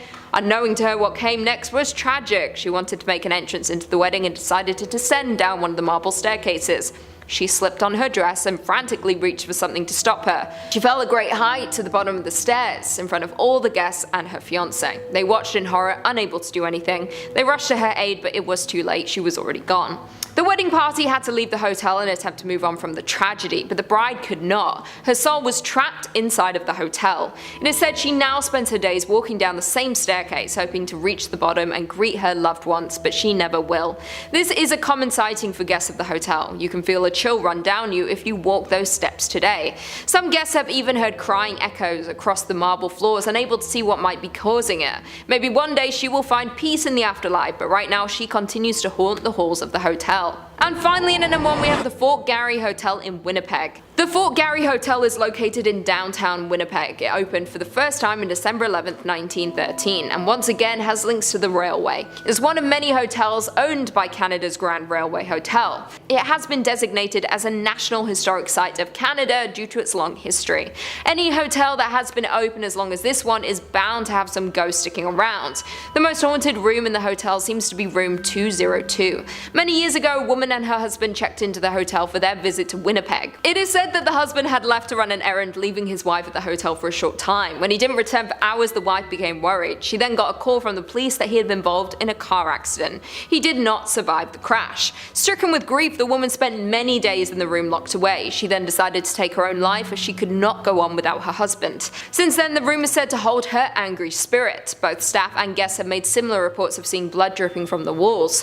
One woman claimed that during her stay in the room she was awoken twice by the feeling of someone getting into bed with her. The ghost is not only confined to the room, others have seen her in the hotel lounge, sat in a corner dressed in all black, crying over her lost love. She is not the only ghost at the Fort Garry Hotel though, simply the only one who can be identified.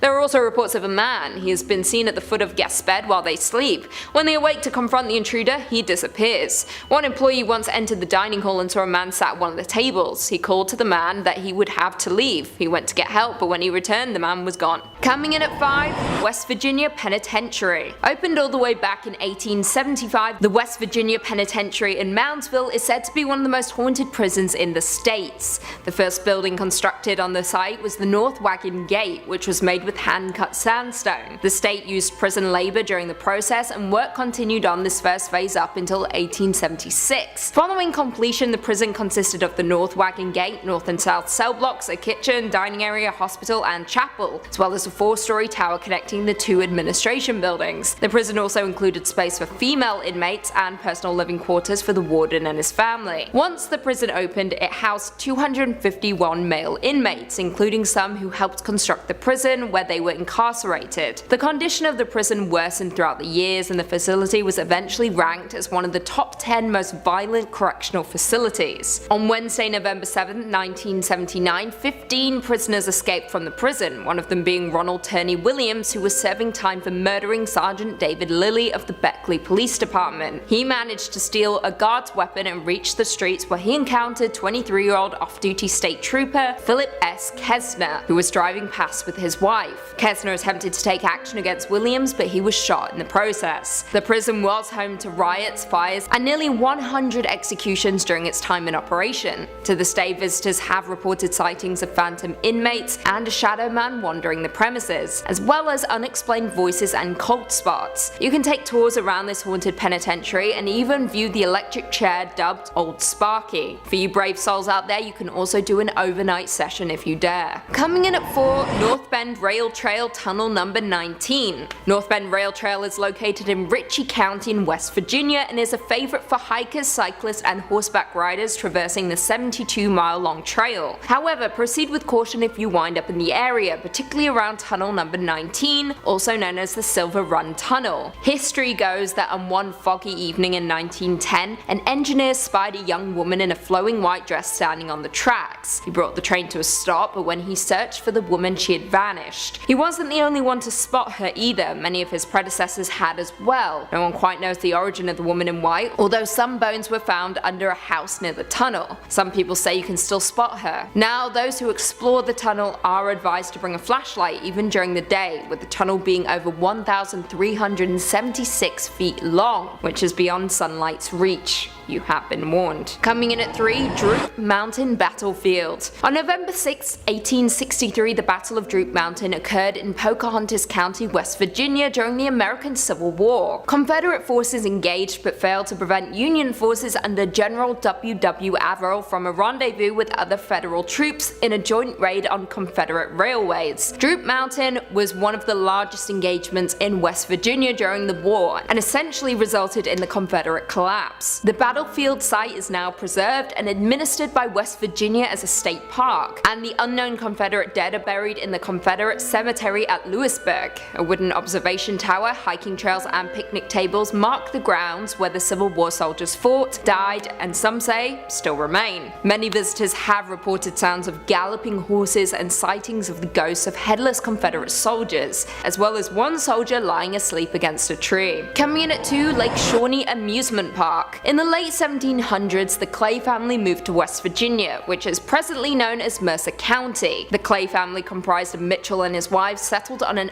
800-acre farm and raised 14 children. However, in 1783, tragedy struck while Mitchell was out hunting. A few members of the Shawnee tribe killed 2 of the Clay children and burned another at the stake. In retaliation, Mitchell hunted down a handful of Native Americans and killed them. The land in turn became unoccupied for years, up until the early 1900s when Conley T. Snyder purchased the land and built a small amusement park on it. However, the amusement park had just as unfortunate luck as the Clay family.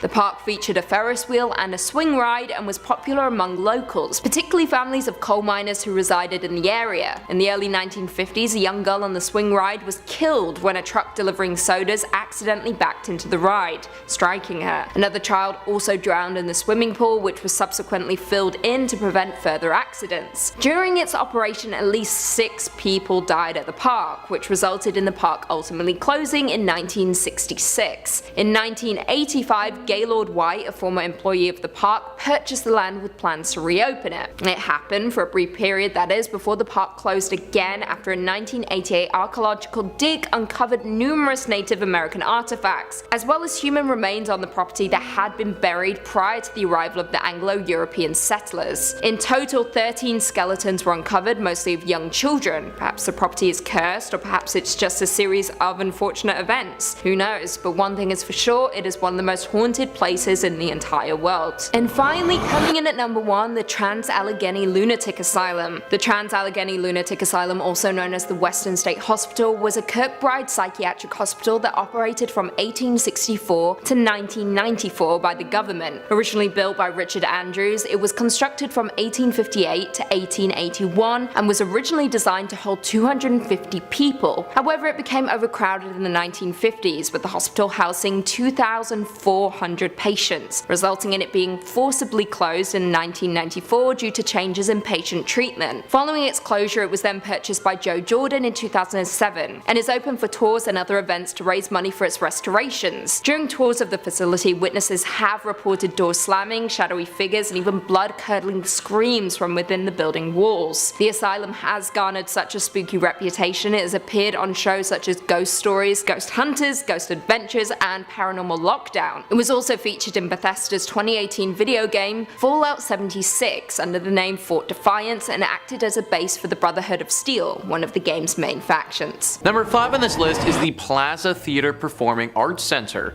Built in 1930, this beautiful theater has had many shows and screenings here over the years. For 55 years, it was in operation as one of the premier spots to have your movie shown, but in 1985, the theater shut down. It remained as such for about 20 years when in 2006, it began to get renovated. Now it's mainly just for live theater and other performance art in the city of El Paso. Like a lot of beautiful old theaters though, as time passes, legends emerge, and this one in particular certainly has its fair share. The Plaza Theater for Performance Arts Center has 3 primary ghostly apparitions it houses. The first is our very standard and very classic drifting woman in white.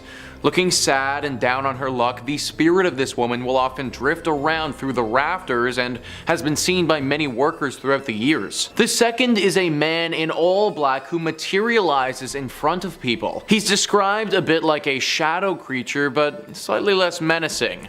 I suppose if we have our woman in white, it's only fitting that we have a man in black to get a little bit of variety going. The third ghost sticks with the theme of spicing things up and is actually a little boy with a bouncing ball. It's not a basketball, but a small bouncy ball that the child seemingly plays with as he haunts the theater. Nobody knows the origin of these ghosts or how they got here at all. Are they connected? Maybe once a family unit who died here together, or are they all separate and have each suffered strange tragedies at this location over the century? El Paso, I'm sure, has some other theaters, and I'd stick to those ones if you're looking to watch some live shows if you're there. Number 4 on this list is Henley Row.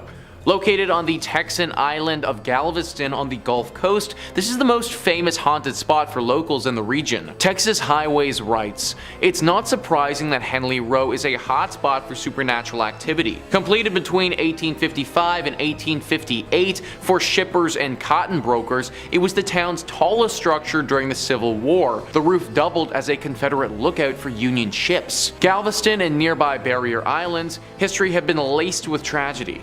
It was the site of a bloody Civil War fight, and serial epidemics of yellow fever decimated the populace. Hurricanes blast through regularly. The 1990 storm left up to 12,000 casualties in the worst natural disaster in US history. No wonder Texas writer Brian Woolley called Galveston an old cemetery with a beach attached. The resident ghosts of Henley Row represent aspects of Galveston history. There's the Confederate soldier seen on the roof and around the building. The bloodied teenage factory worker is a vestige of the building's cotton grading days. The lady in white and the running and playing little boy and little girl are thought to be 1900 storm victims. The upper floors house apartments and offices now, but Henley Market's glass ceiling reveals views of stairs and landings. During renovations, workers reported tools mysteriously moving around. Staff recall other spooky experiences as well. Some years ago, a friend gave her old photo of Dr. Wilbur from a house on Church Street that's always displayed in the shop. When Hurricane Ike inundated the building with 10 feet of water in 2008, the photo went undamaged while many other things were destroyed. Every year on November 1st, employees construct an elaborate Day of the Dead altar that includes the photo and lighted candles. Before closing, the staff follows a 3-person backup routine to ensure the candles are completely extinguished, even dousing them with water. Yet almost every single year, 1 or more candles are burning the next morning. I can't imagine working at a place where we had to light candles for our ghost altar. Like, that action alone would make me want to quit immediately. I suppose the one good thing is that the ghosts here don't appear to be particularly evil or wanting to inflict harm. Still though, waking up and heading to work is already a tall task as it is, but knowing that there's a dead little boy and girl waiting there, yeah, that's a solid no-go for me. Number 3 on this list is the USS Lexington. The ship has its own museum dedicated to it now, and it is 100% haunted. The decommissioned World War II aircraft carrier is riddled with different phantoms. This museum is literally said to receive, on average, hundreds of reports of ghostly apparitions in 1 year. That is so much supernatural energy that is just congregated here. Now, World War II was obviously an awful time, and if this boat played a major role in the Battle of the Atlantic, which I imagine it did, then it assuredly saw its fair share of tragedies. The ghosts are not quiet about their presence, they make themselves very known. One of the most famous ones resides in the engine room. Apparently, visitors will go there and a spirit will form explaining the engines and how they work. Then, when his lecture is over, poof, he will be gone in a puff of smoke. There's also a general sailor that walks around the ship and is actually said to be rather helpful. However, with these tame ghosts, there are some troublemakers as well. Small items that you may have on your person, a wallet, a watch, a phone, a keychain, anything like that are often reported missing after people get on the ship. If you do intend to go here, then hold on to your valuables very closely and get ready for a long lecture on engines. Number 2 on this list is Bragg Road. For over 100 years now, this road has been haunted by a very strange and ghostly light. It's been seen by hundreds of people during that time, and nobody can explain it. Texas Highways says, in the heart of the big thicket is Hardin County, and in the heart of Hardin County is the infamous Bragg Road, home to countless sightings of the ghost road light that appears to nighttime travelers on the road between Saratoga and the defunct village of Bragg Station. Before the current road was built, the Arrow Strait clearing served as Santa Fe Railroad's branch line built in 1903. From its inception, locals considered the line haunted by Mexican laborers murdered by a thieving foreman, a deserter shot by Confederate soldiers, a hunter lost forever in the woods, and a decapitated railroad brakeman searching for his head. But all the stories share a common theme: a floating orb of light. The road replaced the railroad tracks in 1934, but the light remained, seen by hundreds of people over the decades. In the 1960s, Archer Fullingham, editor of the County News, spread its notoriety in articles. National Geographic published a clear photo of the light in a 1974 feature about the Big Thicket. Texas folklorist Francis Albernithi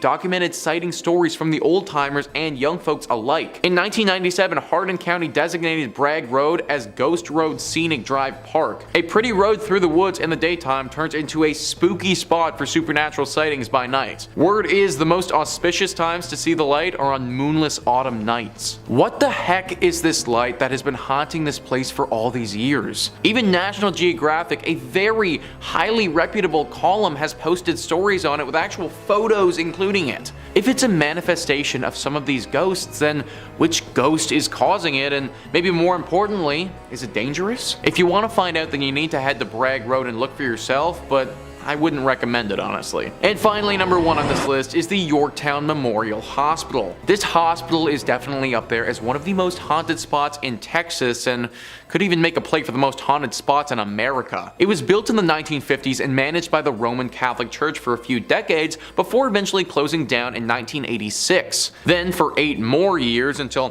1992, it was a drug rehab facility, but finally in 1992 it closed for good. Since then it's been abandoned and gained some very serious ghostly legends by the locals. One of the most famous demonic creatures that resides here is this black specter with bright glowing red eyes. It's not shy either and will attack you if you're here alone or in a vulnerable state. This is the most famous of the presences here, but it isn't alone. The ghost of a man who appears to have a bullet wound directly in his forehead is also said to live here. His ghost is a lot less forceful than the dark demon though, and is said to just show himself to visitors rather than attack them. The spirits of nuns are said to be on the 2nd floor though as well. These spirits are similar to our demon creature and will claw and scratch at people who decide to come here. Along with all of this, we also get our classic indicators of a haunted location, such as feelings of despair as you walk through, temperature changes, and moans echoing throughout the building. Avoid this place at all costs if you want to keep a tight grip of your sanity. Coming in at number 5, Silverbow Inn Bed and Breakfast. The Silverbow Bed and Breakfast is located in Juneau, which is the capital city of Alaska. The inn is more famously known for its bakery that was founded in 1898 by the original owner Gus Messerschmitt. This is the oldest bakery in Alaska, and some say it is the best. Although people travel from far to taste the treats and the bakers, there are reports of paranormal activity in the inn above. The original owner and founder of the inn reportedly still haunts the premises. The story goes that the owner loved his bakery and inn. He spent his whole life dedicated to creating the finest bakery. From the day it was built, he spent all of his time here. He loved welcoming the customers and ensuring everyone enjoyed their stay.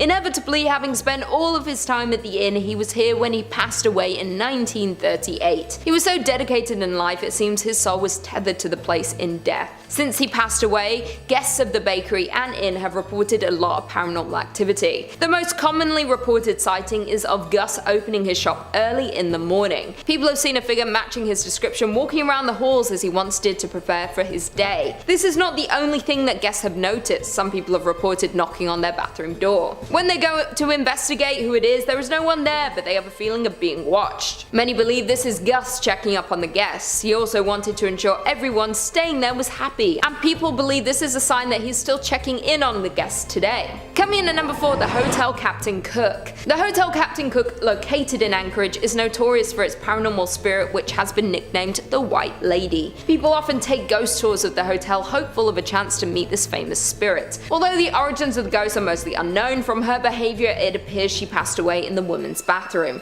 or at least in the area which may have been home to something else before the hotel was built. The locals explain how she is bound to this place and is unable to pass on. She could possibly be cursed, as she seems distressed about her situation. Since the hotel opened, there was a lot of paranormal behavior in the area. She would break the glass of the mirrors in the ladies' bathroom or swing open the doors to scare those inside. died. The hotel management had to step in when one guest used the bathroom stall located at the very end of the lady's room. While in the stall, she felt something fall around her neck and start to get tighter and tighter. The woman panicked and ran from the stall. As soon as she left the cubicle, the sensation stopped. Since then, the bathroom has been bolted shut as to stop this from happening to anyone else. She does seem to be mostly contained to this stall, but there are still paranormal happenings. Lights turn on and off on their own. No one has been hurt since the spirit was locked away, but I would still stay far away from this hotel. Unless you're looking for an angry spirit, this is a hotel that should not be on your list of destinations to visit. Although, my parents were there and it's fine, you know. They're Gucci gang. Coming in at number 3, we have the Golden North Hotel. The Skagway Golden North Hotel may look like a classic hotel located on the main street, but it has seen tragedy and has the ghost to prove it. People say this place is haunted by a lady who passed away many years ago. She is bound to room 23 on the 3rd floor, but her presence can be felt in the area around the building. The locals tell the story of how this woman became bound to room 23. It's unknown in what year the story takes place, but it was many years ago. The woman was visiting the hotel with a husband. They visited the area so her husband could go on a gold expedition. The expedition was over a number of days to possibly weeks, and the wife was to stay at the hotel and explore the local area. The day arrived and the husband left on his expedition, leaving his wife alone.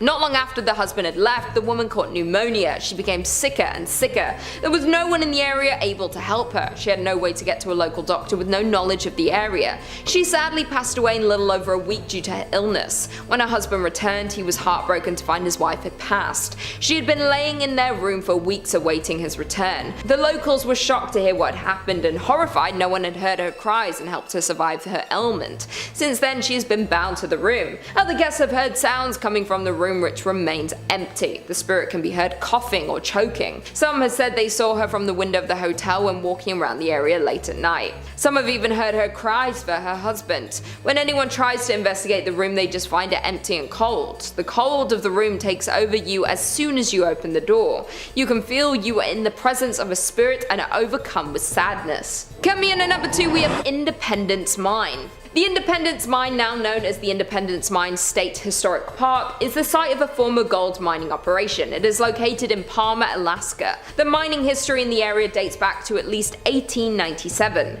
The mining town now sits abandoned. The operations were temporarily halted in 1950 with the plan to eventually resume operations. They were never able to resume the operations. This resulted in a well-preserved collection of mining equipment and buildings. Although weather has taken its toll, many of the buildings still stand today. As we know, with many mines, there are often accidents due to the dangerous nature of the work. Parts of the mine would often collapse. The mine is now a big tourist site as a look into the life and work of miners in 1897. The visitors have reported a lot of paranormal activity while touring the facility. Almost everyone who visits the mine sees some form of activity there. There are many apparitions that appear. They walk around the mine as if they were doing their usual day's work. Some have even seen cigar smoke coming from certain locations. You can smell and see the smoke, but there are no cigars in the area that could be making the smoke. Tour guides have noted that they often have the feeling of being followed. They can feel themselves being watched each time they tour the facility. Some have even found footprints that don't belong to them or anyone in their group. Although there is a lot of paranormal activity in the area, tourists still come to see the remains of the mining town. The ghosts seem to be well intended. They may merely be echoes through time of the souls who passed here. As far as we know, there have not been any visitors who have been hurt during their visit. I would still be wary of visiting here though. Finally, in at number 1, we have At the White House. At the White House was built in 1902 and is now on the National Historic Register due to how long it has been standing in the community. It has had many issues since it was built.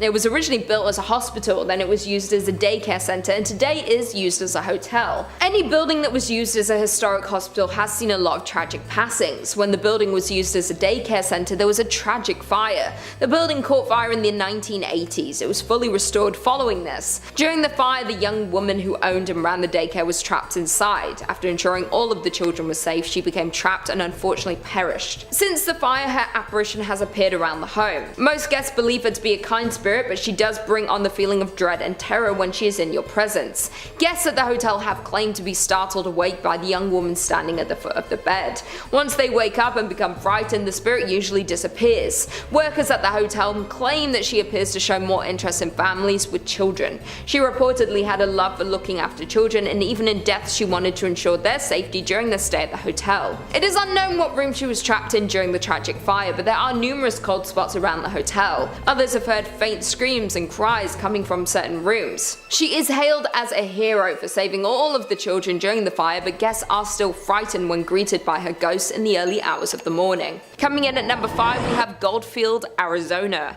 Being deemed as one of Arizona's most haunted places, we have the town of Goldfield. Founded in 1893, Goldfield was a promising land for gold mining.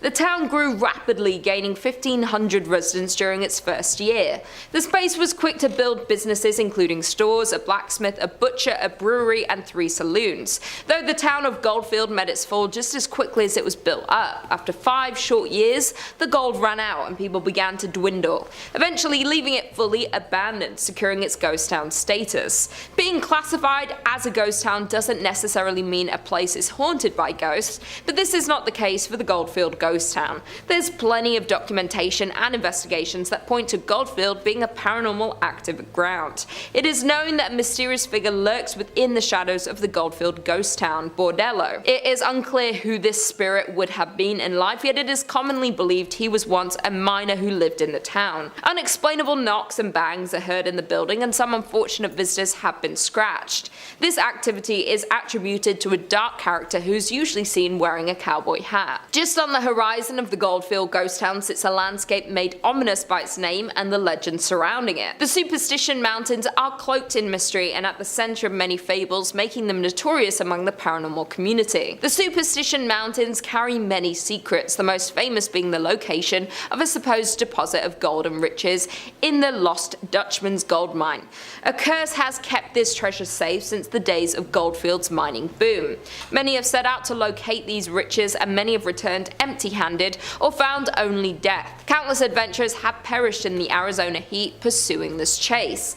Their ghosts are said to now haunt the mountainside. Other secrets of the mountain have people believing that the hill is a place where evil spirits hid and told stories of a devil that lived behind the mountain. There's also a rumored apparition of a hugely tall skeleton named the Borrego Phantom, which appears to those exploring the mountain after dark. Another layer of creepiness is added to the mountain by the local legend that reptile-looking people surface there after dark. All of these creepy mysteries are summed up pretty nicely in the Superstition Mountain's name. In at number 4 we have Glen Rio, New Mexico. Found on the state border of Texas and New Mexico lies the town of Glen Rio. Founded in 1901, it was a town where wheat and cattle farmers settled and grew a community. Being divided between 2 states made for some unusual customs in Glen Rio. The mail would arrive at a train depot on the Texas side, but would have to be transported to the post office on the New Mexico side. The Texas side was part of a dry county, so all the bars were on the New Mexico side. Because the gasoline tax was higher in New Mexico, all the service stations were on the Texas side.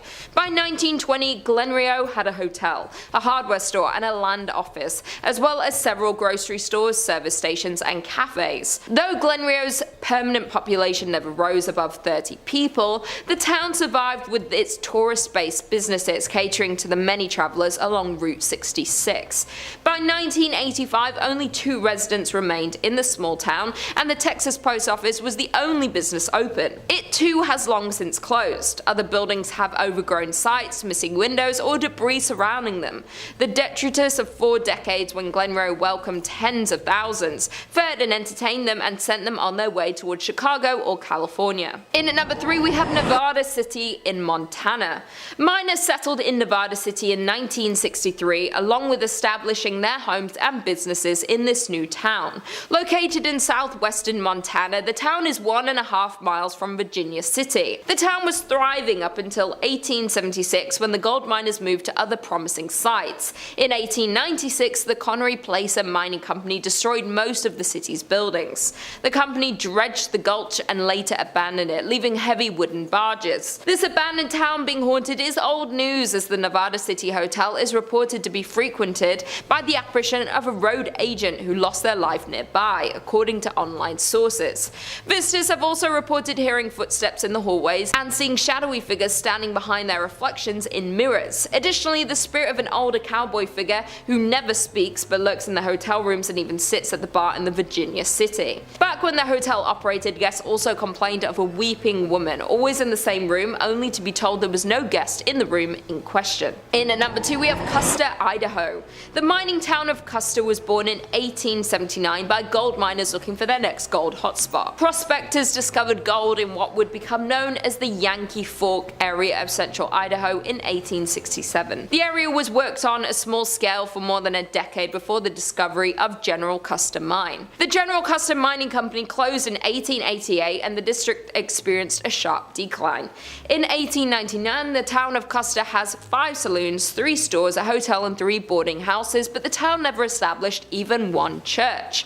By 1910, most of the mines in the area were closed, and the Yankee Forks boom years came to an end. The combined population of Custer and the nearby Bonanza was just 66 people. The Silver Messenger reports just 2 families remaining in Custer in 1911, and then being fully abandoned the year following. Today it has been purchased by the US Forestry Service and, in conjunction with the Friends of Custer Society, is slowly being made into a historic site. Some original buildings have already been renovated, some are in process, and many others are slated to be restored. Several buildings lost in a 1960s grass fire are due to be replaced with replicas.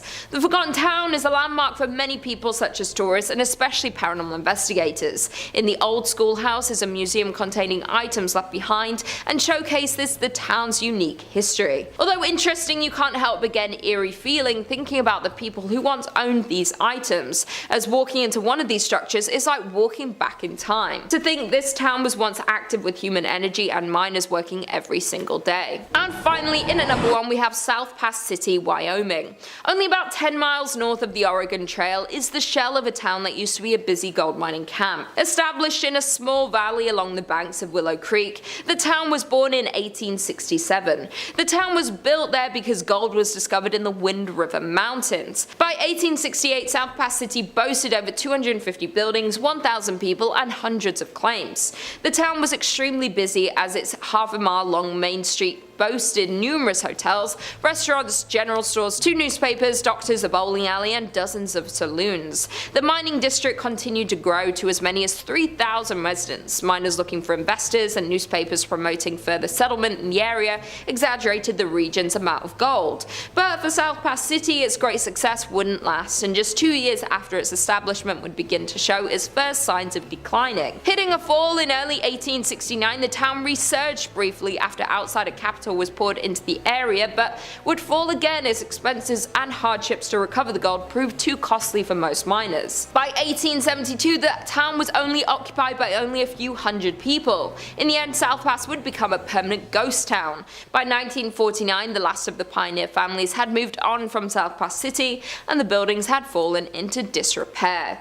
The grounds of the old town are known to be haunted, and Highway 287 that follows the route of the Oregon Trail over South Pass, which is the reason South Pass City ever existed, has had its fair share of ghost sightings. According to a local ghost story, a woman was driving home from a long day in Denver. Her friend had fallen asleep in the passenger seat. After passing through Jeffrey City, the driver spotted a dark, hunched figure walking toward the road in the sagebush.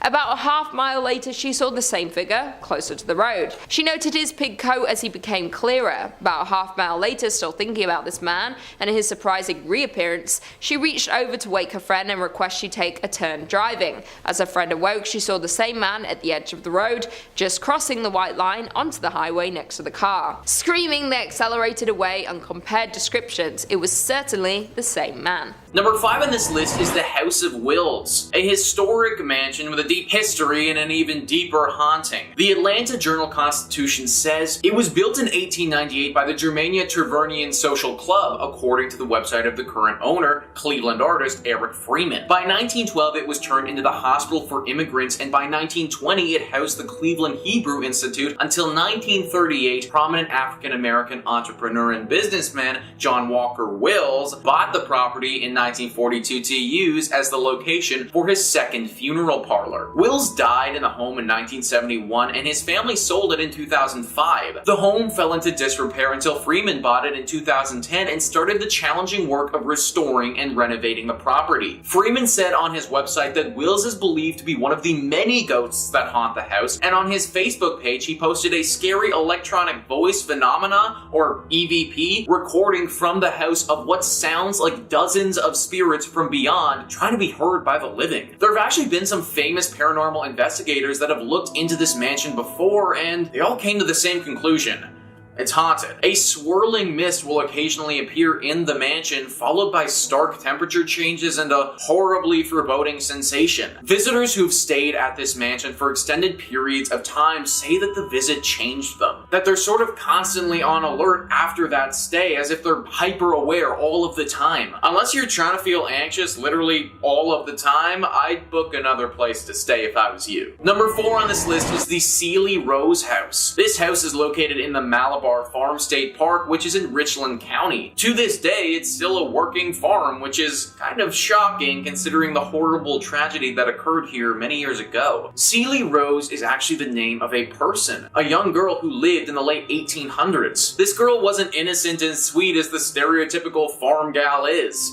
She was evil. There used to be a neighbor house right nearby the Sealy Rose house, and in that home lived a young boy around the same age as Sealy. Sealy developed quite the crush on him and wanted to marry him. It seemed that he liked her as well, and he wanted to do the same. This was all fine and good, except her family wouldn't allow it. Sealy's family forbid her from marrying this boy, and this was what caused her to do what she did next. Sealy wouldn't accept this answer and took it on herself to get rid of the problem, her family. She poisoned them, every single one of them. She did it by soaking flypaper in water and then secretly pouring the arsenic-laced water over the cottage cheese she served them, according to Ohio State Park News. They all died soon afterwards, except for her. This was soon found out by the authorities, and Sealy, being as young as she was, wasn't sent to jail, but she was put into a mental institute. She was there until she died many, many years later. This home is supposedly still haunted by her and the ghost of her dead family, though. Scratches and eerie cracks are heard throughout all the time. Many people have reported being attacked while they're here as well. Avoid this home at all costs if you find yourself in Ohio. Number 3 on this list is the Franklin Castle. This house is actually called the Tiedemann House, but over the years and from the history it has, it's been nicknamed the Franklin Castle. News 5 Cleveland says, known as the Franklin Castle, this Victorian-style stone house has been a witness to history and withstood the development of the West Side. This stone castle carries an American Horror Story type history along with it. The house was built between 1881 and 1883 by a German immigrant, Hans Tiedemann. At the turn of the 19th century, Franklin Boulevard was one of the most upscale residential avenues in Cleveland. Franklin Castle was sold in 1896, just 1 year after his wife Louise died. In the century that followed, the house saw many new owners and new uses. Rumors began to circulate around 1986 that the house was haunted by the ghosts of Mrs. Tiedemann and her daughter Emma, who died before the house was even built. So this one is kind of strange because it doesn't seem like anything terrible happened to these two ladies in their death, or at least nothing that I could find. Most times when a spirit haunts a place, it's because they died in a fashion that was very unnatural. That wasn't the case here, and yet they still haunt the castle. It's a nice home to look at from the outside, but definitely not a place that you should be going into. Avoid it altogether. Number 2 on this list is the Gore Orphanage. Anything that is named the Gore Orphanage is bound to be haunted, and this is no exception. News 5 Cleveland says it's claimed to be one of the most haunted places in Ohio. Located in the countryside of Vermilion, a fire engulfed an old orphanage, burning dozens of people alive, according to long-told tales. For over a century, visitors to the Gore Orphanage have reported strange experiences of glowing lights, chilling cries, and apparitions. Light of Hope was the actual name of the orphanage and was established by Johann Sprunger and his wife Katrina. They moved to the Vermilion area after their 2 former businesses in Indiana also caught fire. Throughout the years, children told stories of abuse, neglect, and slave labor conditions. In 1909, an investigation was conducted, but because the state had no laws or regulations pertaining to orphanages, nothing could formally be done to prosecute the couple. While there's no proof that any deaths actually did occur, there's still little doubt about its reputation for being one of the most haunted areas in Ohio. So not only did this place suffer a horrible tragedy where several people passed away during a massive blaze, but prior to that even happening, there seemed to be so many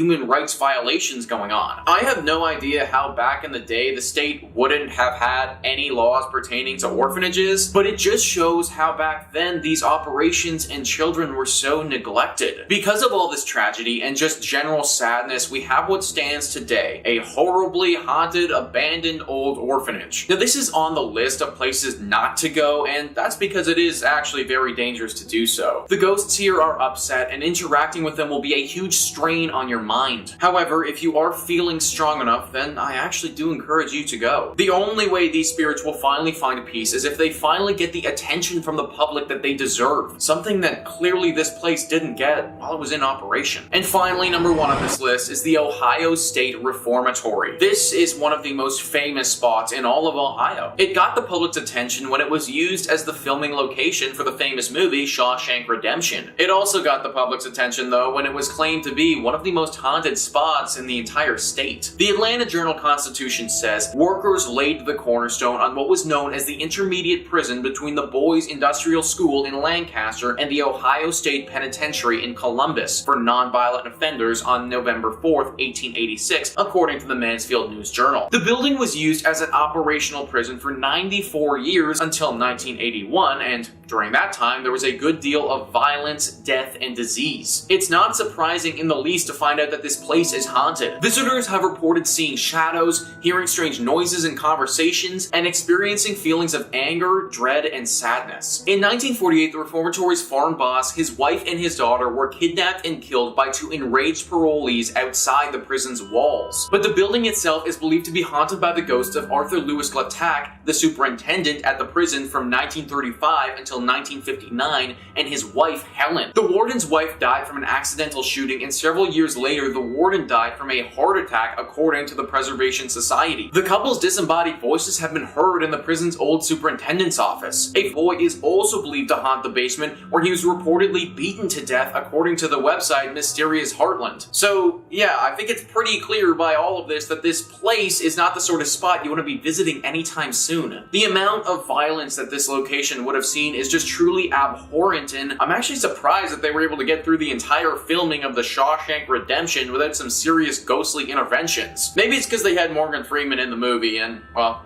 let's face it, he's kind of an angel. In at number 5, we have Palmer House Hotel. This hotel is not only considered the most haunted place in Minnesota, but to some, it's considered the most haunted place in America. Located in Sauk Center, the hotel has been visited by paranormal activity investigators from across the country. Recently, the ghost hunter from the Travel Channel, Ghost Adventures, even investigated the hotel. A brothel that went by the name of the Sauk Center House occupied the current grounds of the Palmer Hotel, but the Sauk Center House burned down in 1900, and the Palmer was built in its place the following year. The Palmer Hotel was established in 1901 and is notorious for its permanent ghost residence. The most reported ghost in the hotel is named Lucy, who resides in room 17. Legend has it that Lucy was an adult worker that frequented the past building of the Sauk Center House. Though Lucy endured a terrible accident of losing her life at the hands of one of her clients. Even though this happened in the building, the Palmer Hotel can't seem to get rid of the spirit of Lucy. The ghost of Lucy is said to dislike men by slamming the room door of male guests. Some reports her slamming the room door so hard it rattles the artwork on the wall and aggressively drops the temperature. During a recent investigation, a Chicago ghost hunting outfit allegedly recorded a temperature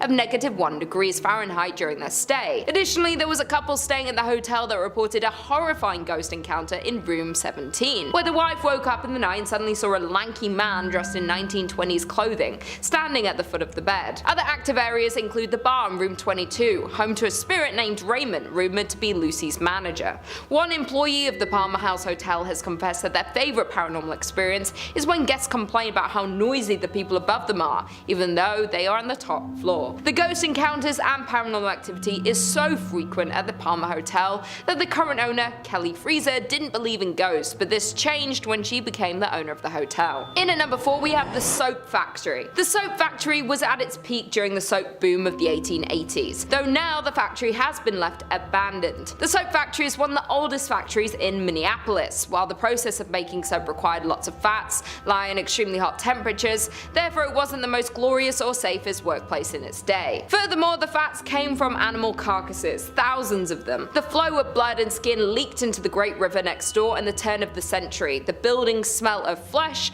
made it a hot spot for stray dogs that the city paid to be rounded up and sent to the end of their life. If that's not creepy enough, there are legends regarding malpractice taking place at the factory, with animal fats from local restaurants taken to be made into soap. And there were also rumors of child labor at the factory. But whatever you choose to believe, there is no denying that the site contains negative energy. Now, the basement of the abandoned factory is used for haunted tours. The tour is so scary, in fact, that guests have to sign a waiver and have to be 18 to go on the tour. In at number 3, we have First Avenue. Located in downtown Minneapolis, the building, which is now home to this nightclub, has a rounded front, is painted black, and has white stars on its sidewalls with the names of many of the musical talents who have done shows in one of these 3 event rooms found inside. Before it was famous for being a nightclub, the First Avenue was a Greyhound depot. The First Avenue legend has to do with the building's former self, the Great Art Deco Greyhound Bus Center that opened on 7th Street in 1937. The story goes that a young woman went to the station to meet her boyfriend who was returning home from World War II. When she was informed that he had died in combat, she ran into the restroom and ended her life due to heartbreak. In recent years, multiple First Avenue staffers have reported seeing a ghost in the washroom. The ghost has been reportedly described as a woman always in a green army jacket and sometimes seen dancing at the club along with other ghosts. Legend says that many homeless people died in the bus station as well, and they can be seen dancing with the women. There have been reports of another spirit haunting the nightclub. The staffers nicknamed this spirit Slippy, while this particular ghost is said to make a balloon appear from nowhere which then floats up and down the staircase on its own. Dave Schrader, paranormal investigator, visited First Avenue to assess the paranormal activity in the building multiple times and has concluded that the building is indeed haunted by many spirits, indicating that the record room is the most active area of the site. While DJs that have played at the venue have reported frequently hearing strange noises through their headphones, such as growls, voices, and screams, other performers report their equipment being pushed off stage with no explanation. In at number 2, we have Schmidt Brewery. Schmidt Brewery became the largest in Minnesota by 1860, producing 1,200 barrels annually and shipping them as far south as Tennessee. It was restructured as the St. Paul Brewing Company in 1898 before being sold to Jacob Schmidt soon after in 1900. Since its opening in 1884, many ghost hunters have visited the Schmidt Brewery to experience some of the many rumored paranormal activities. The brewery has been the site of many constant unexplainable instances, from fires to people losing their lives to terrible accidents. This place has seen a lot of scary sights. While the victims of these events linger around to haunt the grounds of the brewery, even though the building is now used as an artist's loft, that doesn't take away the scary history of the Schmidt Brewery. While most of the ghosts that haunt the grounds of the old brewery have to do with ordinary brewery workers dying in terrible accidents, in 1896 2 workers lost their lives in an explosion. Furthermore, in 1902 a worker fell down an unmarked elevator shaft. Additionally, in 1904 Matthew Kohler, a worker whose job was to light gas lamps in the brewery, lost his life from inhaling flames. Schmidt Brewery has been a St. Paul haunt since 1855 for more than a couple of reasons, when owner Jacob Schmidt took down the original North Star Brewery sign,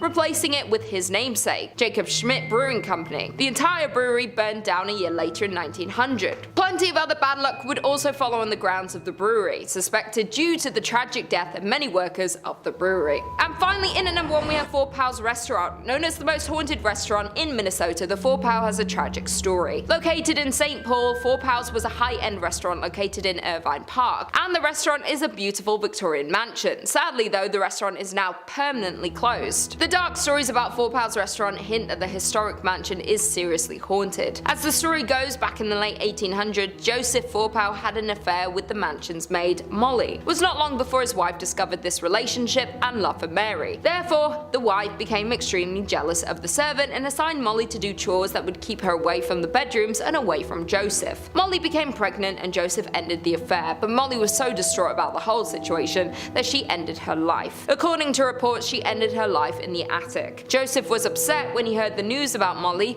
that he figured he could not stay in the house where his beloved died. One day he went out for a walk and ended his life as well. Since then, restaurant guests and employees have reported creepy sightings of a woman dressed in 1800s attire, lights turning off and on by themselves, and strange noises coming from the attic. In one case, the disturbances were so chaotic that it led to an investigation by the St. Paul police, whose canine dog refused to enter the the attic. It is said that Joseph and Molly both haunt Fourpow's, but many guests have said Molly is more active spirit. People say they have seen the two walking around the dining area, but Molly bangs on walls and smashes glasses. Some people say they can smell her lavender perfume. That being said, Mr. Fourpow is also sometimes seen, and his ghost has been reported wearing a dark waistcoat, silk vest, pinstripe trousers, and a derby hat. He can be seen going to the basement, at which time the lights flicker and shuffling noises are heard. He roams the house and has been caught on film many times. The former staff of the restaurant have also reported on many occasions when they would go floor by floor turning off lights as they close down for the night. Then when the staff members get in their cars to leave, they'll notice the top floor light is on. Nevertheless, if the restaurant is haunted, the story of Mr. Fourpow and Molly is one of the most devastating to date. Number 5 on this list is the Chateau de Camargue. The Chateau de Camargue is located in Périgord, an ancient region of France.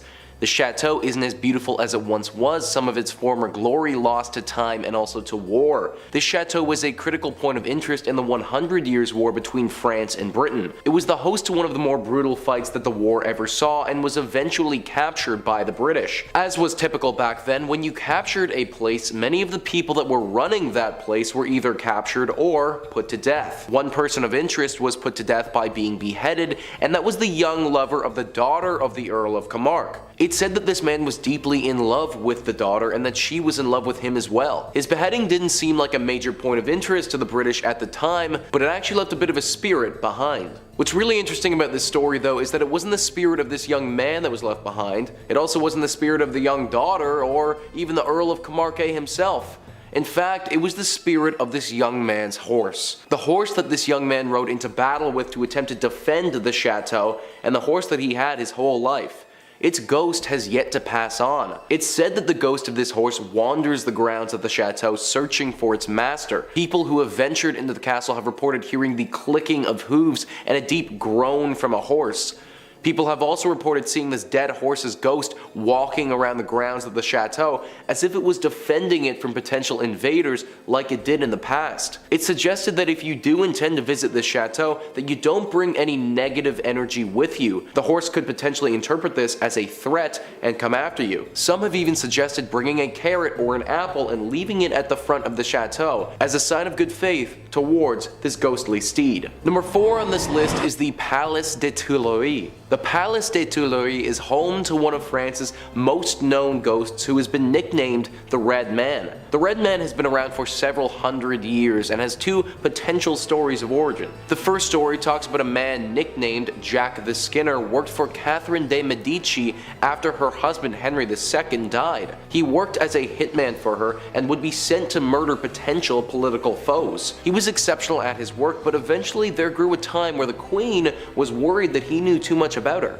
After all, he knew exactly how many people she had had executed considering he had done the executing. To make sure her secrets were safe, she had another man murder him. He killed him in the garden, which I should note is typically the area linked to this haunting, and then he left his body in said garden.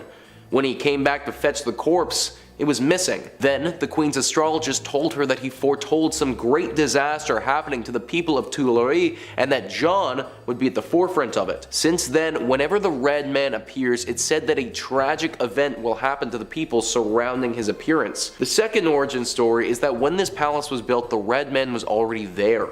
This ghost spoke to Catherine de Medici and foretold her death, and even though she forsook him and the palace that she had built, the prediction he had made turned out to eventually be true. Pierre-Jean de Béranger, a famous French poet, describes the Red Man as being a small man clothed from top to toe in scarlet, whose eye is so piercing and unearthly that it terrifies the most courageous. He never speaks, nor are his visits of much length. He vanishes soon after his presence is discovered. This has been echoed throughout time as many French nobles have received visits from the Red Man before. Henry IV, Louis XVI, Marie Antoinette have all had visits from him in the past. There's even a story talking about how the Red Man appeared in front of Napoleon right before his death. There are tons of beautiful palaces in France, and if it was me, I'd avoid this one and go to one of them. Better to be safe than sorry when we're dealing with a devil-like demon whose presence means impending doom. Number 3 on this list is the Rue de Chantrey. This is considered by most to be the most haunted streets in France. It's located in Paris on the island and is right next to the Notre Dame Cathedral. This street is said to be haunted by the ghosts of many children. As with most ghost stories, this didn't come out of thin air, but from a horrible tragedy that took place on this street just over 100 years ago. In the early 1900s, there was a hotel that was located on this street. This hotel didn't really act as a hotel though, because during that time there was a massive outbreak of tuberculosis. The children in the area who had come down with the disease were sent to this hotel to quarantine. They were locked in the bedrooms of this hotel and couldn't leave at any point for risk of infecting other people. Some children died during these quarantines, which is already bad, but the main tragedy happened roughly a decade later in 1910. In 1910, there was a great flood of Paris where the River Seine overflowed and flooded the city. All the children that were currently locked inside their bedrooms at this time drowned during that flood. Nobody knows for sure the exact number of children who died in this tragedy, but it was certainly enough to make a spiritual imprint on the street. Now their souls go without rest and live along this street. People have heard the laughter and also the crying of children. They have heard the muffled screams as if they're screaming through water. They've also seen these children before peering out at them from around corners, looking extremely sad and lonely. The spot acts as an attraction for supernatural hunters, but a landmark that I wouldn't recommend visiting. Number 2 on this list is Mont Saint-Michel. Mont Saint-Michel is one of the most beautiful and unique castles on the entire planet in my opinion. How it's constructed and where it's located, it almost doesn't even seem like something out of real life. This castle is located off of the Normandy coast, and the only connection that it has to France is a road that goes underwater when it's high tide. How this place got made has a bit of a supernatural story to it. Apparently, the archangel Michael appeared to Saint Aubert in a dream and told him to start building here. When he resisted, Michael burned a hole right in his head. After this incident, the castle began its construction, and it took quite a while to become the beauty that we have today. It was a work in progress, with more things being added over the years. Now, because of this castle's location directly in the water, it is extremely hard to attack and was never captured during the 100 Years' War. During said war, one of the major commanders of this castle was Louis d'Estourville. His ghost is one of the most common sightings at this place. He apparently is responsible for the killing of thousands of English soldiers and had battles that were so deadly the water around them would turn red with blood. He's said to patrol the castle and act as a watchman of sorts for intruders and people posing a threat. Similar to our previous entry of the horse, one of his main objectives is to keep the castle safe. He isn't the only ghost at this spot though. The ghosts of monks can also be seen praying and meditating at this location.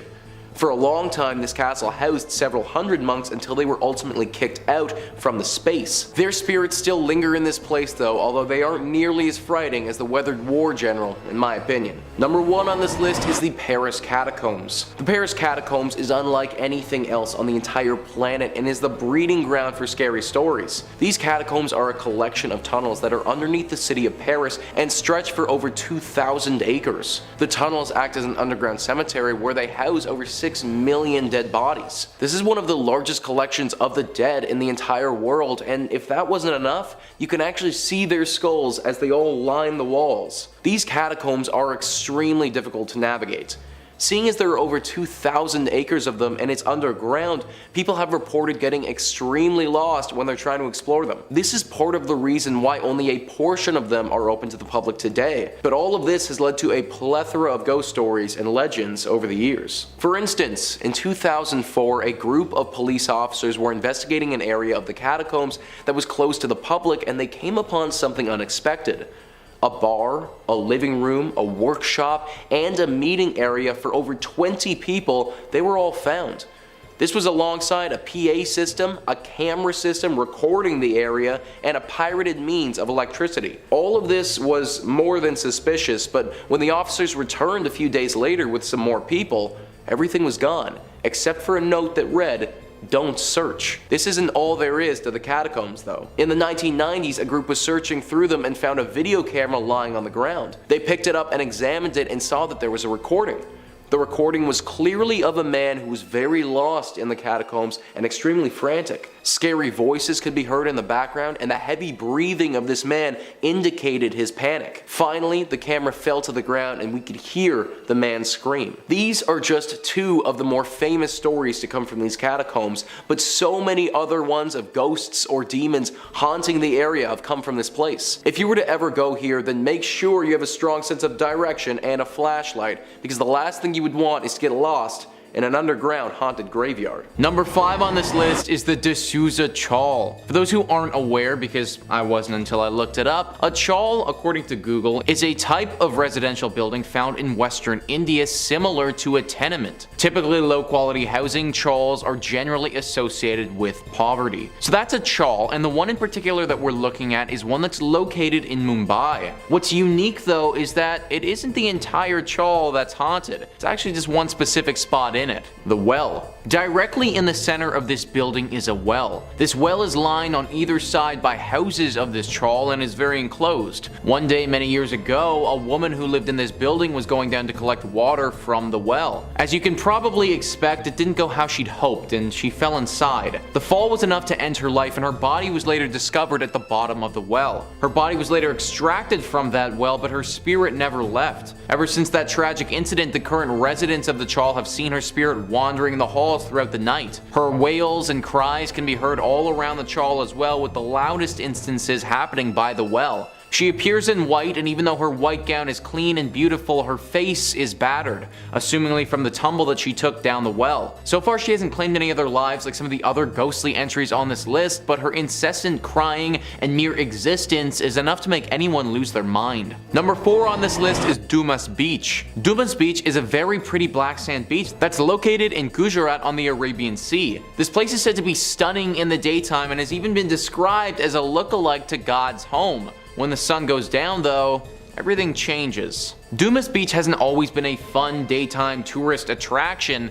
It actually used to be an ancient burial ground. It's believed that for many centuries this beach was a very important Hindu cremation site. In fact, that's why people believe some of the sand is black. The ashes of those who were cremated got mixed in with the white sand and slowly over time changed the color to what it is today. It's believed that the spirits of those who were cremated here still haunt the beach when the moon comes out. Glowing orbs have been seen floating around the sand in the dark, seemingly without a source. Laughter and the sound of conversation can be heard even though it'll be the dead of night. There have even been some disappearances at this beach before. Some tourists going out at night for a stroll and never being heard from again. A really scary account says that a man was found dead on the beach with his tongue popping out of his mouth. It was positioned in such a way that the investigators couldn't come up with a logical reason as to how he died and ended up like that. It's currently unclear why the spirits like to come out at night and not in the daytime. Some believe it's because nighttime was when the rituals would take place, but others just think that this time of day is more susceptible to paranormal activity. Whatever the case may be, if you're visiting Dumas Beach, make sure that it's always in the bright light of the sun,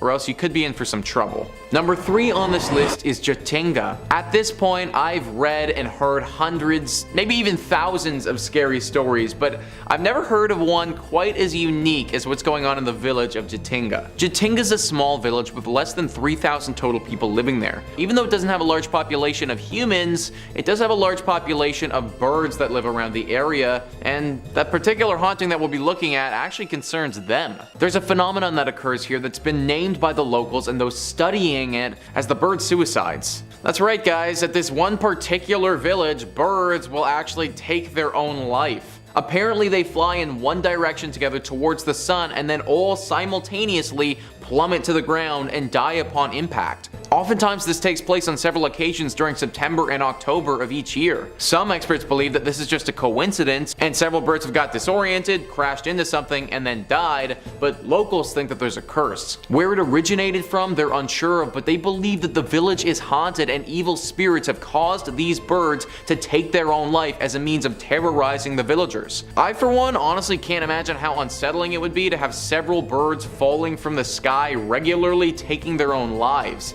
Also, if we just step back for a second and acknowledge how actually crazy this whole phenomenon even is in the first place. A bunch of birds in this small village of 3,000 people will fall to the ground and die every year at the same time. If that isn't something out of a horror novel, then I don't know what is. Number 2 on this list are the forts of Bengal. This fort in India is one of the most haunted spots in the country and has incredible amounts of lore surrounding it. A tourist tells the legend of the fort where she writes, "The guide told us of the beautiful princess Ratnavati, who was the daughter of Shatter Singh. She was the jewel of Rajasthan. Ratnavati was much younger than her stepbrother Ajab Singh and was as universally liked as he was disliked. Tales of her beauty and delightful temperament spread far and wide, and she received many marriage proposals. A tantric priest, who was well versed in black magic, fell in love with her, but knowing that he didn't stand a chance with the beautiful princess, he tried to cast a spell on her. Seeing the princess's maid buying perfume for her in the village, he cast a spell on it so that Ratnavati would fall in love with him.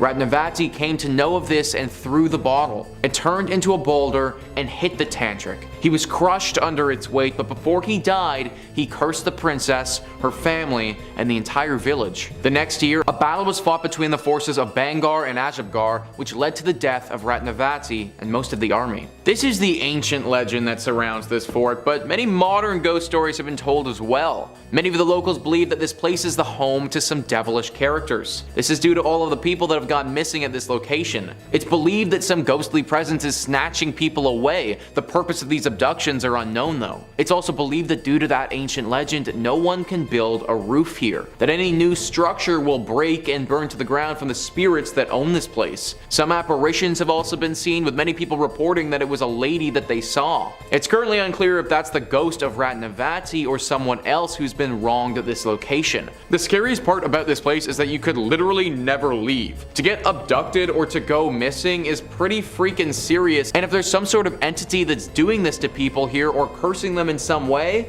I'd avoid it at all costs. Number 1 on this list is Dow Hill. Dow Hill is a hill station, which if you didn't know, is a small town that's located at a higher elevation than the nearby plain. Most places that you look up on the internet, they'll have a Wikipedia page, some other articles, a TripAdvisor, and then maybe get into the haunted stuff. Look up Dow Hill, it's all about this place being haunted. Killings, disappearances, satanic rituals, all of these have happened in Dow Hill, and they've undoubtedly left their mark on this tiny little town. Several different ghosts and hauntings currently riddle this place. One of the most popular is that of the Headless Boy. There's a road that's been nicknamed the Death Road that goes from Dow Hill to the Forest's office. This Death Road is the home to the Headless who marches along the side of it and will often appear to unsuspecting visitors. This death road heads straight to the Forest's office, but things just get worse when you get there. Apparently, glowing red eyes have been spotted coming out of the forest, the sort of eyes that don't belong to any typical animal. There have also been sightings of a woman, not in white, but actually in gray rags, that wanders around the forest looking lost and destitute. This is already enough to make me not want to go, but they also have a haunted boys' school at Dow Hill. Whisperings, footsteps, doors slamming from thin air, screams, cries, laughter. This can all be heard from the apparent nothing inside of this boys' school. All of this makes Dow Hill one of the most haunted spots in India, and definitely a place that you need to keep off of your travel list. Kicking off the list at number 5, the Landmark Inn. Located in the upper peninsula of Michigan, right around Lake Superior, you'll find the Landmark Inn. Yeah, nice and cute and cozy. Come on in, take your coat off, stay a while. This fancy hotel was originally built in 1930 as a luxury accommodation for wealthy business owners from all around the United States. Sounds like a good time. Let's gather, let's talk shop around candles. These business owners would visit the Landmark to check on their business interests, all that good stuff. Though for its 100 years being open to guests, the hotel has had multiple reports of, you guessed it, ghosts and paranormal activity. It's so common at the Landmark Inn that the ghost hunters and paranormal investigators, they make trips out to the hotel quite often just to check in and be like, hey, how's it going? And they put on their gadgets and they just check in on them. They can rely on them. The hotel's 6th floor is home to one of the saddest stories the hotel has ever seen. This story takes place in the 1930s when the hotel was a new, lively social and cultural center in town. The story revolves around a ship worker who fell in love with a local librarian and conducted their love affair in the Lilac Room. Yeah, of all places, of course, let's go meet the Lilac Room. Sounds beautiful. And that was where the man was staying. Perfect place to meet. The couple was said to have a planned wedding upon his return from the last voyage on the sometimes treacherous Lake Superior. Unfortunately, their love affair ended in tragedy when his ship met with a storm and sank to the bottom of a lake. He never returned to the shore, and the librarian mourned the man in said Lilac Room, eventually dying herself of a broken heart. The heartbreaking story comes with many reports of the Lilac Room now being haunted. Yeah, rightfully so. As a large number of guests has reported hearing cries and whispers from a female. The female is also seen by many guests and workers on the 6th floor near the Lilac Room, crying and mourning for her loved one. A less romantic story that is associated with the hotel goes back to when it was even finished being built. During construction, a man ended the life of his girlfriend due to anger and jealousy, and this took place right after she told him about her past boyfriends and their relationship history, just normal stuff that he flipped out on, just a monster. And since the hotel was still being built, to conceal the evidence, the man buried her in the unfinished basement. Just horrible stuff. You knew I was going there and you're like, oh, please don't. To this day, decades later, visitors and employees report hearing cries from that basement, and some report hearing whispers from a female voice asking for them to find her body. I just got goosebumps. That's real goosebumps. No matter how much time goes by, these two women, heartbroken for different reasons, still haunt said hotel today. Number 4, Michigan Bell Telephone Building. The Bell Telephone Building can be found in downtown Grand Rapids. It's known from the legend that the building is haunted by 2 ghosts. It's always 2, eh? Always gotta have pairs. Good things come in pairs. Even demons. These spirits have consistently caused chaos throughout the buildings for years in their own unique personal way. We love it. We love a unique ghost. The spirits that haunt the Bell Building are rumored to be Warren and Virginia Randall, a couple who used to reside in the Grand Rapids. Back in 1907, they moved from Detroit and bought the Judd White Mansion in Grand Rapids, which has now been torn down and built into what we now know as the Bell Telephone Building. So a lot of history there already. Over the years of living in this new house, Warren and Virginia's relationship started to crumble as Warren became very strange and paranoid almost, creating hardships in their relationship. In 1908, Virginia became tired of Warren's strange and aggressive behavior, so she decided, I'm out of here, peace. She left him. One night, 3 years after they were separated, Warren convinced Virginia into taking a car ride with them, hoping to get back together, maybe talk it out. The two of them ended up at the Judd White House, where their verbal disagreement turned horrible, and Warren sadly took the life of Virginia. Then he proceeded to end his own life in the very same moment. The tragic accident that happened in the Judd White House became public knowledge, and the house was left empty with no one wanting to occupy it. Yeah, more than fair. I'm like, what's rent? Also, what happened? No. The house remained abandoned for 10 years after the accident until they finally just decided to tear the thing down completely. Thus, in 1924, they built the Bell Telephone Building on the ground, which still is in operation today. Yeah, they didn't tear that one down. That one's still going strong. Due to the horrifying scenes that happened on the grounds of the Bell Building, many claim that the spirits of Randall and Virginia still remain, haunting the new building. Some say that ghosts move into the new building and remain there to this day. I mean, I think that's possible. Ghosts like to move. They can go through walls. They can probably relocate. Through the years of operation in the office building, visitors and employees all report being harassed by strange late-night calls, which have been traced back to be coming from inside of the building itself. Yeah, inside the house. You guessed it. It's upstairs. That's so scary. Due to this and the strange, eerie feelings that the employees feel while they're even working, it's safe to say Randall and Virginia may remain on the grounds. Most likely. They're definitely there. It sounds like they're there. They're for sure there. Number 3, the Henderson Castle. Established in 1895, this castle is a hub for many spirits and paranormal activity. I mean, it's a castle. The original owners, Frank and Mary Henderson, are said to haunt the castle as they passed away back in 1899. Yeah, I wouldn't want to leave either, living or dead. Additionally, other spirits are said to reside in the castle, a young girl and a dog. Yeah, a dog! We've got a dog ghost. How do you deal with that? Ghost barks? That'd be so scary. In 2005, the castle was occupied by Peter Livingstone McNellis and his family. When the family resided in the castle, Livingstone's son, Vincent, before anyone else had ever reported anything strange happening in the house, he said that he saw an apparition of a figure in the Victorian room, originally the changing room for one Mary Henderson. The son said while pointing at a picture of a woman dressed in an old period clothing, some Victorian clothing, that was the woman he saw wearing that same clothing. I would throw up. If someone ever said that, I'd be like, oh, this Victorian painting?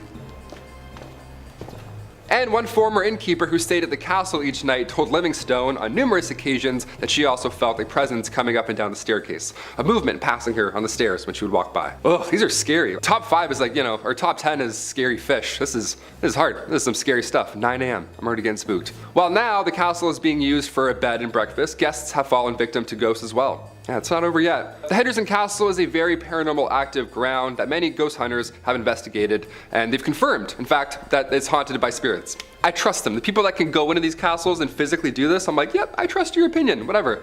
He just comes out, he's like, haunted. Like, thanks, Daryl. This has been confirmed as these ghosts have interacted with many paranormal investigator teams, in addition to guests and employees of the castle. Yeah, they're just harassing everyone. The ghosts seem to be friendly, not evil whatsoever, so that's a good side, I guess, to being haunted by ghosts. They have been known to speak and physically touch guests and employees. Just they touch them on their back, side, shoulder, always in the back. You never see it coming. It's always in this region. Not only that, but there's also been reports of radios making weird noises or turning on by themselves, even though they're either unplugged or just either turned off. Both bad, both scary. Guests and employees have also reported hearing footsteps upstairs, slamming doors from unexplainable sources, and some ghosts have been wearing the clothes that they wore while they were alive. Clothes that they wore while they died in, probably. As the spirit of Mary Henderson has been reported as many guests at the top of the staircase, wearing her usual getup. Imagine being like a clown, like a jester, and then you die in that, and that's what you look like as a ghost.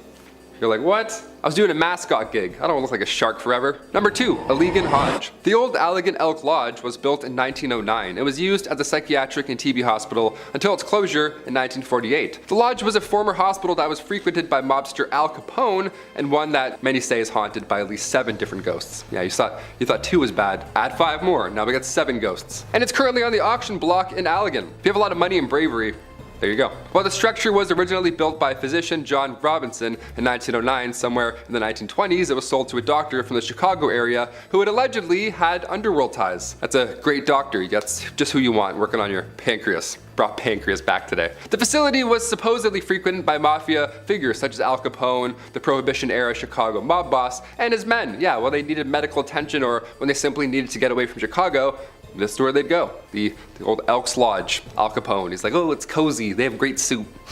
Years later, it was used as an Eagles Lodge and an Elks Lodge. And in 2010, it was acquired by an Allegan woman who began renovating the property, but now she wants to sell it. Yeah, can't imagine why. Because one of the former doctors who owns the lodge had underworld ties, maybe? Something like that? I don't know. It led to a lot of people believing that there's a lot of undercover stuff about this lodge. It's still happening to this day. I don't know why I'm doing this like it's like over there, but I'm like, there's something going on in that lodge, especially as it's known to hold 7 different paranormal entities, like I mentioned previously. For many years, employees and visitors have told stories of spirits who relentlessly roam the building. Some of the paranormal activity that has been experienced here includes cabinets opening up by themselves in the kitchen, sounds of children laughing, it's always calming in the morning, photographic anomalies captured throughout the building, and like you name it, shadowy figures in the basement, all bad. Notably where the morgue was located, the basement, good stuff, a lot of stuff happening in there. They'd be knocking on the front door, indiscernible conversations, and ringing at the doorbell when no one was present. Yeah, good stuff. Again, I have goosebumps, they're back. Guests also heard footsteps and the sound of hospital activity long after being used as one. They'd also see full-bodied apparitions of children.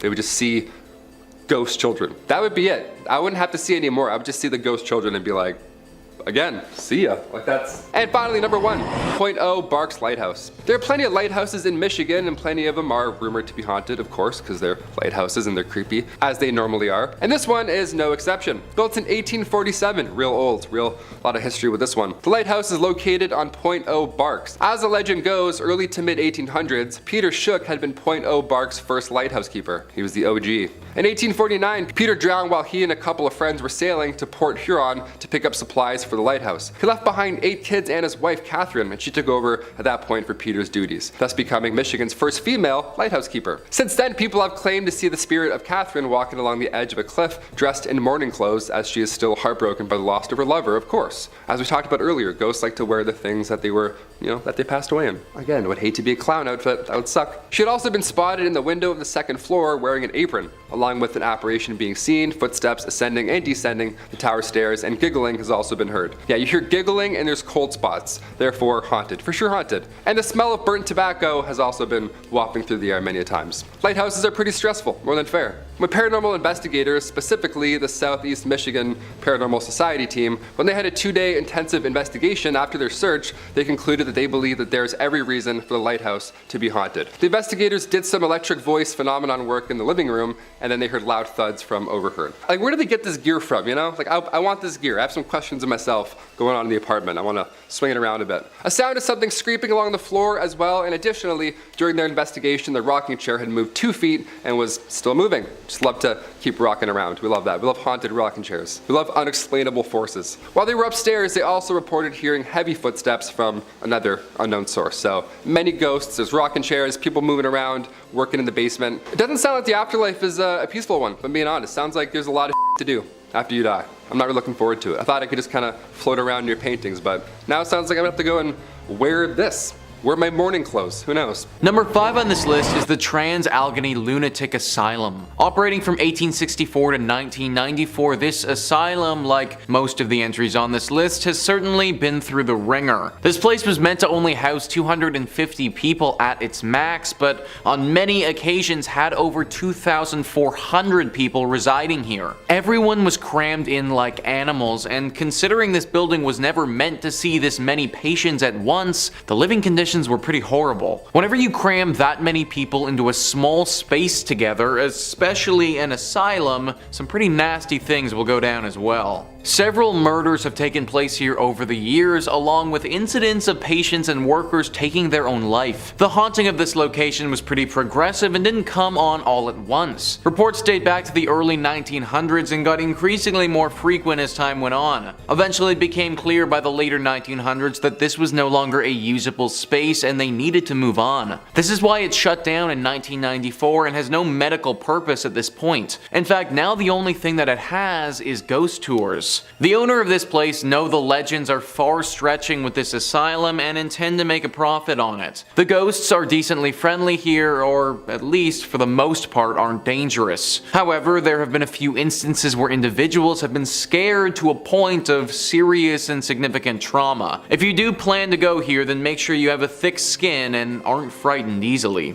Number 4 on this list is Haunted Harper's Ferry. Harper's Ferry is a small town in West Virginia that honestly looks like something out of a storybook. It's comprised of roughly 100 19th century restored buildings. As you can imagine, it's a very quiet town and there isn't too much of a big city vibe going on here at all. This place wasn't always quiet though. In the American Civil War, this town played a pivotal role and was fought over multiple times throughout the years. People believe that it was through the death during the Civil War that this place has developed an affinity to spirits. Deborah Block says, at the nearby True Treats historic candy store, chocolate and other candies are brightly lit on tables and in baskets. The cute and welcoming shop is popular with visitors, hardly seeming like a place where a ghost would want to hang out. But store manager Tara Dockman, known as the Ghost Lady, in town for her sensitivity to paranormal activity, says there are 2 ghosts who frequent the store, and she even knows one of them by name.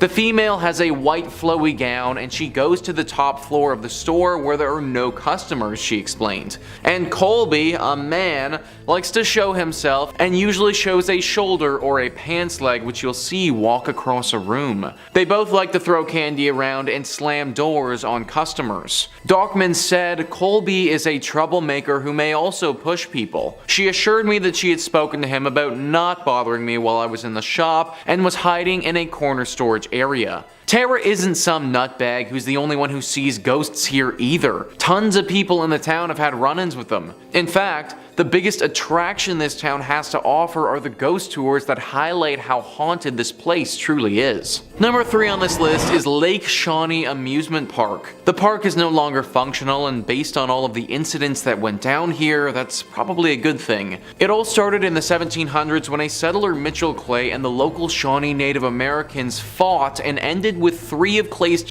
dying and lots of Shawnee warriors passing away as well. This was the inciting incident of the tragic movie that is Lake Shawnee Amusement Park. Also, 200 years later, in the 1920s, this land was bought and turned into an amusement park. The buyer wasn't aware of this history though and didn't realize the dark mark that had been left here by that battle so many years ago. There were a decent amount of tragic incidents that went down here while the amusement park was operational, but there are 2 that stand out as being the most stunning. The first one involved a young girl on the swings. While she was on the swings, a delivery truck, without seeing her, backed straight into her and she passed away. The second one involved someone who drowned in the swimming pool because their arm got stuck in the drain. The amusement park had seen enough and shut down in 1966. It was roughly 20 years later that they discovered the history of this place and pieced it all together, assuming that a curse must have been responsible. Locals don't dare go to this place anymore for fear of this curse.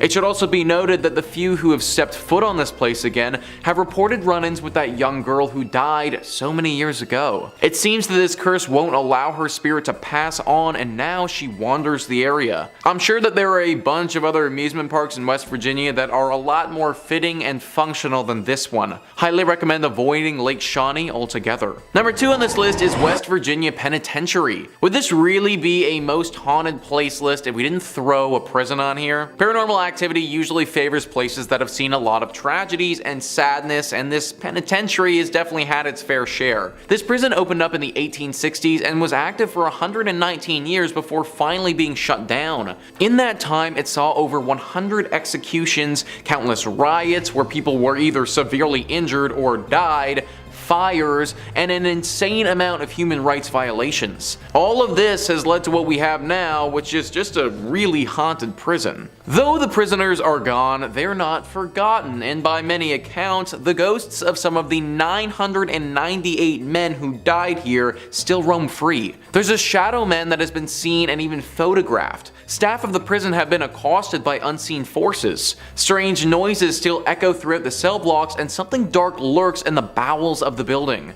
That was a small passage from Moundsville Haunted History, who are familiar with the prison. 998 men though. That's how many different individuals are thought to potentially haunt this place. That's literally a full-on ghost army right there, guys. This place must have been horrible if that many people's souls are left wandering around this space. If I was the owner of this spot, I'd do those 998 people a favor and just knock this place to the ground. Maybe then these ghosts can finally rest. And finally, number 1 on this list is Point Pleasant. This has got to be the top spot on our list, just considering the amount of lore surrounding the creature here. The Mothman. If you're watching videos on this channel, then I imagine you're already probably familiar with what this creature is, but for those who aren't, the Mothman is a humanoid creature reportedly seen in the Point Pleasant area from November 15th, 1966 to December 15th, 1967. Shayla Klein says, according to legend, Mothman is a black, 10-foot creature with wings and red eyes.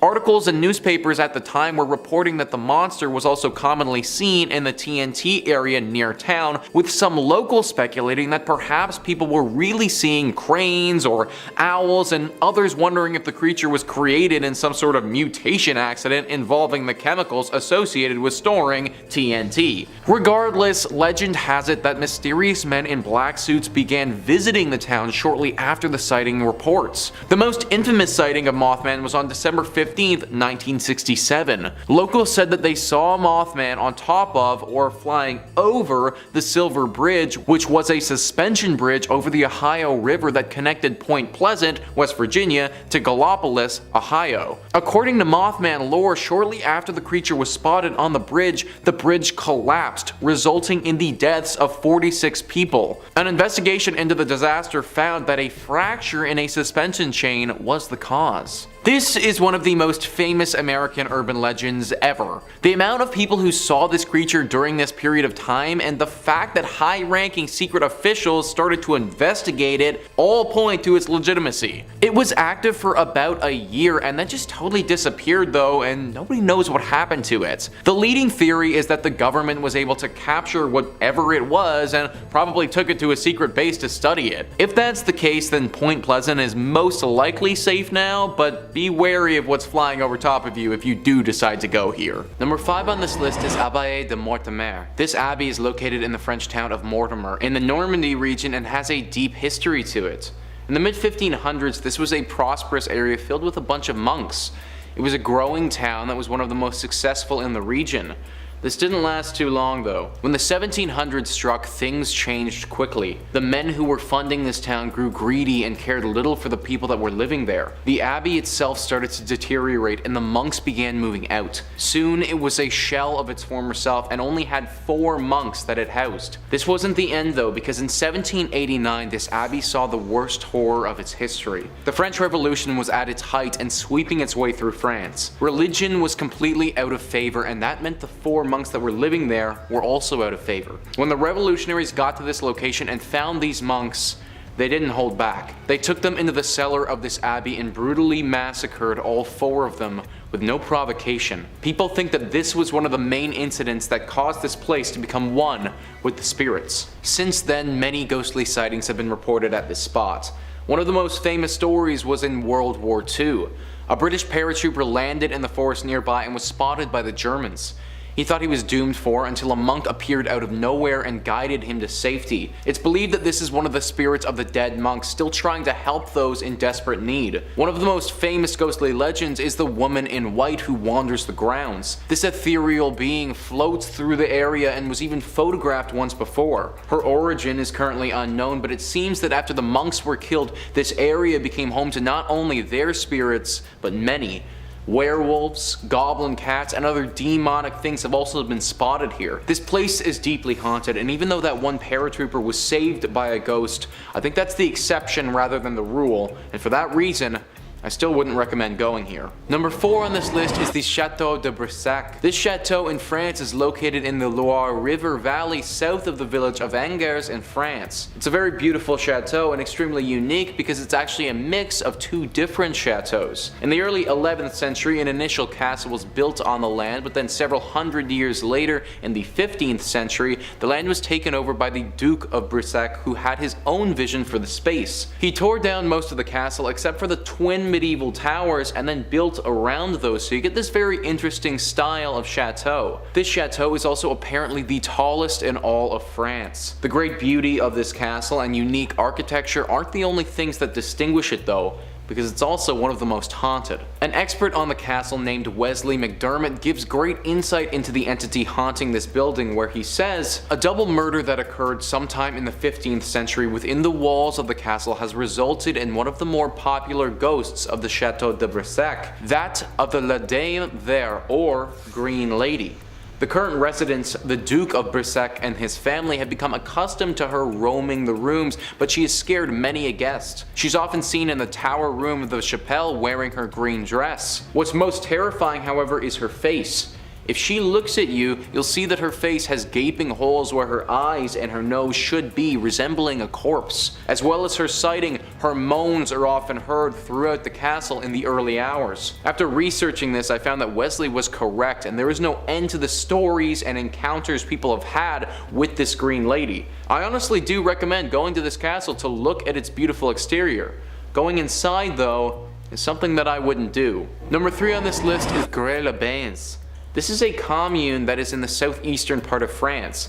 The reason why this town is so haunted is because of all the conflicts that have taken place there over the years. If you name any significant war that has happened within France, it's most likely that at some point or another, a battle was fought at this place. This has caused a lot of untimely death of soldiers and also the civilians who were living there. All of this death has left some spirits behind and made it so that this town is deeply haunted. Even though this is a town, the area that is most haunted seems to be located close to the castle at the top of this town. The reason that I say at the top is because this is a mountaintop village, and the way that this town is laid out has the castle right at the zenith. Therefore, everything is cascading down from this haunted castle that towers over the rest of the residents. There isn't one ghost who lays a rule to this town, but a collection of ghostly spirits. It's said that if you walk around the castle at nighttime, then many voices will start to speak out of thin air. Shadows will dance on the walls as if someone is around you, but once again there'll be nothing. People also report having a deep sense of uneasiness when they're in this area and feel unwanted. The ghosts here don't sound as dangerous as some of the other ones, but I still don't recommend checking this place out. Number 2 on this list is Château de Blain-de-la-Tour. This is a castle that is located directly in the village of Blain-de-la-Tour.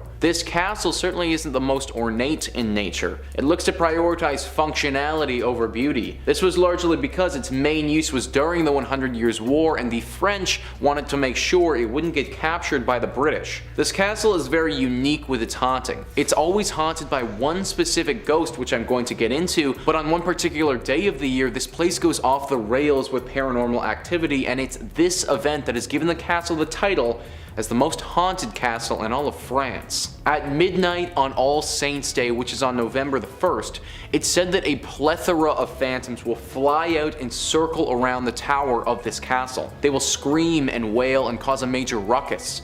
People have also said that these wailings feel inherently sinister in nature, almost as if these ghosts are driving people away from this place. Reports have also said that chains can be heard smashing against the walls, and screams from below in the tower are heard as if people are locked up there. This event only takes place on November 1st at midnight though, and is now part of the lore and culture around this village. On a regular day, this castle isn't completely without ghostly apparitions though. The ghost of the master of the castle from the 11th century walks throughout in a bloodied outfit. It's said that he was murdered with a dagger and that his spirit walks around to this day still holding that same dagger which killed him. Number 1 on this list is Château de Bonneguil. This castle is located in the Saint-Front-sur-la-Masse and was built in the medieval ages. It's decently well kept considering how old it is today. As with most castles that were built around that time, this one played a critical role in the 100 Years' War. It's said that it was fought over multiple times and retaken by both sides multiple times as well. Aside from its deep history, reports of a potential haunting have run rampant all throughout France. In fact, people were so convinced that a spiritual presence was living here that a team went to go investigate it. This group of paranormal experts went in and made some startling discoveries. They said that when they got there, the thing that they noticed and detected the most was the sensation of somebody touching their shoulder, as if somebody was right behind you and had their hand just on one of your shoulders. This went hand in hand with a sensation of burning. Apparently the burning didn't have them in pure agony, but they were all reportedly uncomfortable for sure. The temperature changes didn't stop there either, because it also got incredibly cold all of a sudden. Creepy noises, loud shouts, and a very guttural and deep moan that echoed throughout the castle were all things that this group had reported as well. Nobody knows who or what ghostly spirit is causing these occurrences, but it's clear that something isn't quite right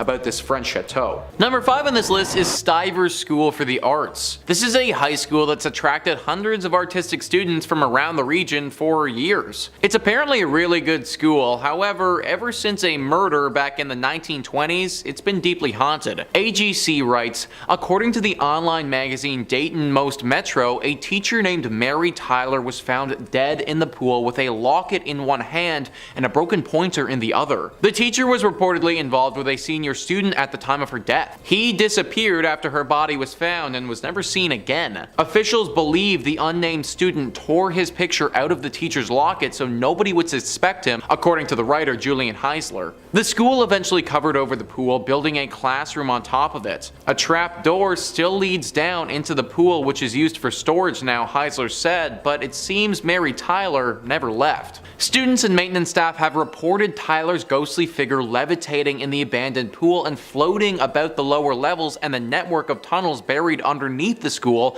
banging on pipes and wailing loudly wherever she goes, Dayton Most Metro reported. A floating dead body. Yeah, that sounds pretty haunted to me, guys. Ever since this ghostly incident, there have been tons of spooky moments reported by students. Lights flickering, temperature changes, items mysteriously moving around by themselves, and things of this nature happening regularly at this school. It's crazy that something that went down 100 years ago still has such a hold over this place, but literally a century later, and we still haven't shaken the ghost of Mary Tyler. Hopefully the next century is a little bit less scary for the students at Stivers School for the Arts. Number 4 on this list is the Cleveland Federal Reserve. The Cleveland Federal Reserve is where the money is. Now this isn't a comment on people being haunted by crippling debt, even though that's probably the most realistic thing I've ever said on this channel. No, this place is haunted by an actual poltergeist that you don't want to mess with. Matilda is the name of our ghost in question, and she's said to haunt the vault down below.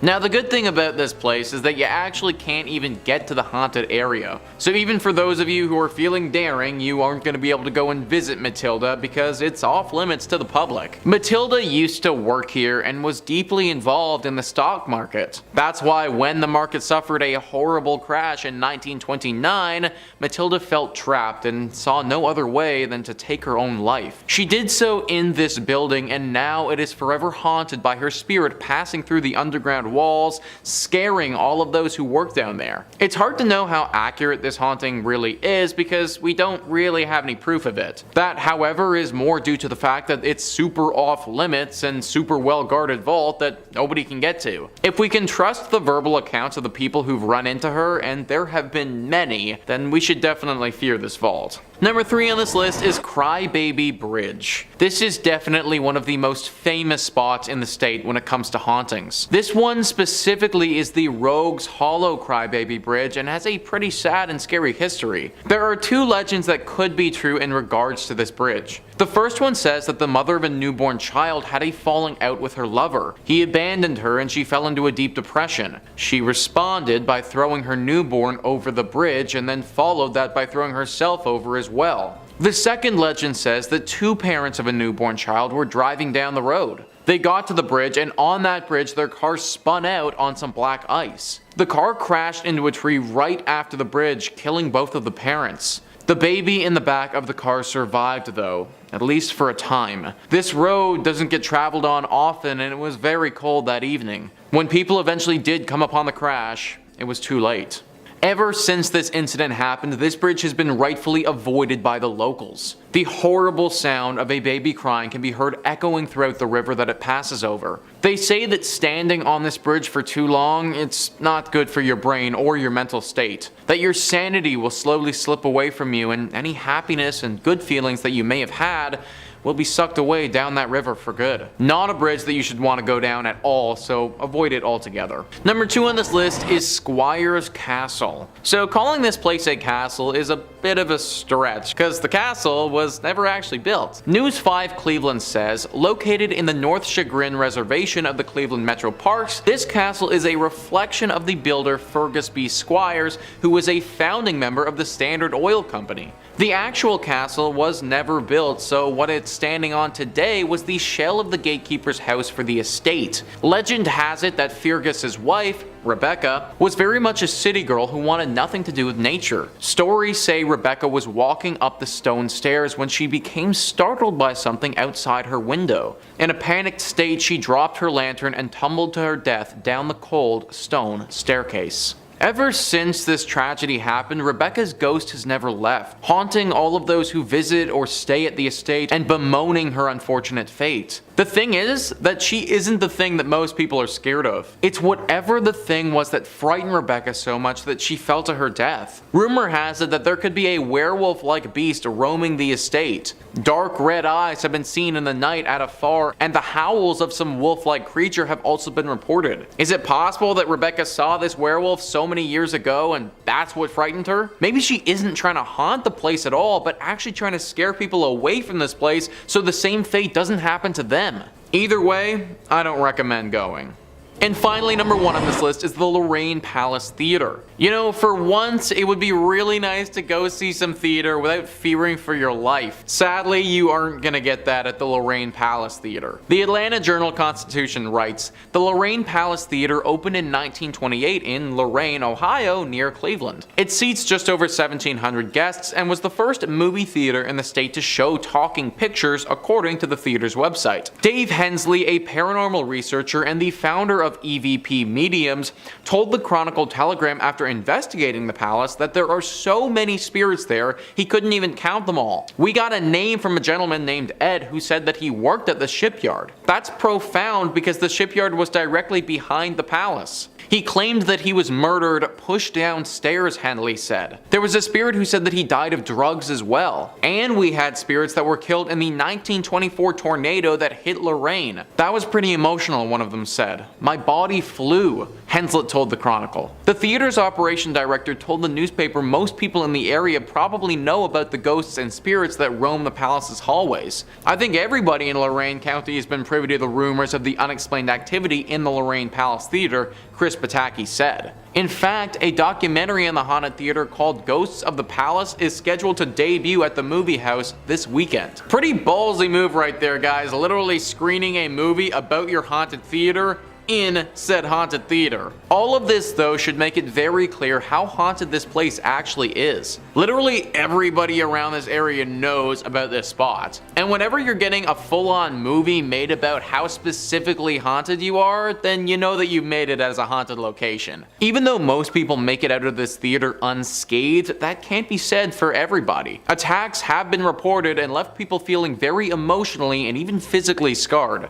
Netflix is a thing for a reason now, guys. Let's use it. Coming in at number 5, we have Hotel Park Central. Located on Central Avenue in Albuquerque, you'll find Hotel Park Central. The original building was constructed in 1924 and served as a hospital. It was then purchased in the 1980s and transformed into a mental health hospital. However, in 2010, a major renovation occurred with a $21 million investment, and it became the luxury hotel that we know today. The hauntings in this building date back to the time it served as a hospital.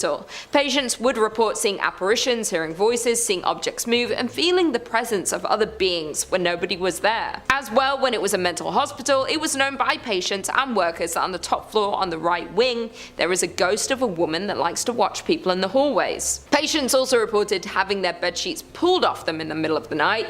Patients were not the only ones to experience things that couldn't be explained though. Staff of the hospital did too. They would often have the sensation of being watched, as well as hearing something whisper in their ear, the movement of objects, and a general sense of heaviness throughout the buildings. Today, many guests at the hotel report similar paranormal experiences, as many guests report feeling watched in the presence of unseen beings. They have also reported hearing voices and shuffling in the stairwells. Several guests have also seen a female apparition on the 3rd floor wing. A group of paranormal investigators were brought onto the scene of the hotel. The investigators were 3 team members who all experienced unexplained voices and whispering while close to the hotel. They also reported distinct coolness near their bodies and a sense of being watched. After reviewing their evidence, some of these experiences were captured on digital voice recorders. They also carried out the flashlight technique, an attempt at communication with the spirit that involves the answering of questions through the turning on and off of the flashlight. This was a success, with several responses captured on video. In at number 4, we have the St. James Hotel. Built in 1972 by Henry Lambert, the St. James Hotel was established. Found in Cimarron, New Mexico, the hotel is known to be one of the most haunted places in America. The St. James Hotel is said to remain host to several restless spirits. Both the owners and the hotel guests will tell you that many unexplained events haunt it. Several psychics have visited the hotel and specifically identified 3 spirits and many others who passed through to relive their experiences. The hotel's 2nd floor is the most active, with stories of cold spots and the smell of cigar smoke lingering in the halls. A prior manager commented about the spirits that linger in the hotel and said, "You never see them, but you do feel and hear them." Another report from a former owner states that she walked into the dining room and saw a pleasant looking cowboy standing behind her in the mirror on the front of the bar. The spiritual activity of the hotel has been featured on the popular television show Unsolved Mysteries and A Current Affair. Room 18 at the hotel is kept locked because it houses the ghost of an ill-tempered Thomas James Wright, who lost his life at his door just after winning the rights to the hotel in a poker game. Having been injured from behind, Wright continued into the room and slowly met the end of his life. Because of the tragic accident that happened in room 18, it is known as one of the scariest and most haunted rooms. This can be seen with one former owner who said she was pushed down while in the room, and on another occasion saw a ball of angry orange light floating in the upper corner. The staff considers the room to be the most haunted, and people are rarely allowed to enter this room, much less sleep in it. Rumors abound that when the room was rented, several mysterious deaths occurred there. Other unknown entities are also said to roam the hotel, creating a host of paranormal activities. Staff report that items constantly fall off walls and shelves, and electrical equipment at the front desk behaves unpredictably. Others have reported cold spots throughout the historic inn, lights that seemingly turn on by themselves, feelings of being watched by unseen eyes, and cameras that ceased to work inside the hotel strangely returning to normal after leaving St. James. In at number 3 we have Kaimo Theatre. Built in 1927, this grand palace of a theatre certainly is a masterpiece of Pablo Deco fused with Art Deco. The creation of this beautiful southwestern style theatre was financed by a hard-working wealthy entrepreneur, Orest Bacecci, who wanted to fulfill a lifelong dream of building a grand theatre which would rival other larger-than-life movie palaces that were springing up around the United States. A large fire in 1963 destroyed Kaimo Theatre's iconic stage and much of the building, prompting the Bacecci family to demolish it. In 1977, the same year, the theatre was listed on the National Register of Historic Places. The citizens of Albuquerque voted to purchase Kaimo Theatre at a steep discount. In return, the city of Albuquerque offered to fund the restoration of the landmark attraction. With the change of hands, local restoration experts were hired to restore Kaimo Theatre to its former glory. The hauntings of Kaimo Theatre can be traced back to a freak accident that happened in the late afternoon on August 2nd, 1951.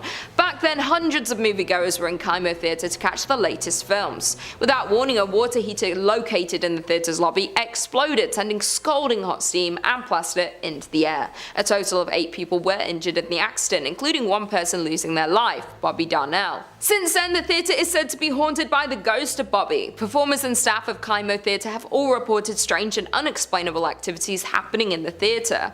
In particular, donuts placed backstage for performers would often go missing. To appease the spirit of Bobby, an altar was erected beneath the stairs to the dressing rooms. Toys, sweets and donuts would be placed before every major performance to ensure the success of each show. Those who didn't would face a disastrous performance. Kaimo Theatre's technical manager Dennis Potter recounted an incident in December 1986 when the donuts were removed by Andrew Shear, director of A Christmas Carol, just minutes before the first show. It did not take long before the disaster occurred. Electrical cables fell, lights exploded, doors on the set opened without warning, and performers had forgotten their lines. After the end of the disastrous show, the donuts were promptly replaced and the next show went off without a hiccup. However, an interview with Andrew contradicted the Potter's story, with the former claiming that the donuts were never removed or replaced. Apart from the unexplainable disruptions, staff working at Kaimo Theatre have also reported seeing the ghost of Bobby, dressed in a striped shirt and blue pants. The ghost of Bobby is often seen loitering on the lobby staircase looking for the next victim of his harmless shenanigans. In at number 2 we have La Fonda Hotel. Standing in Santa Fe, New Mexico, there is the historic La Fonda Hotel.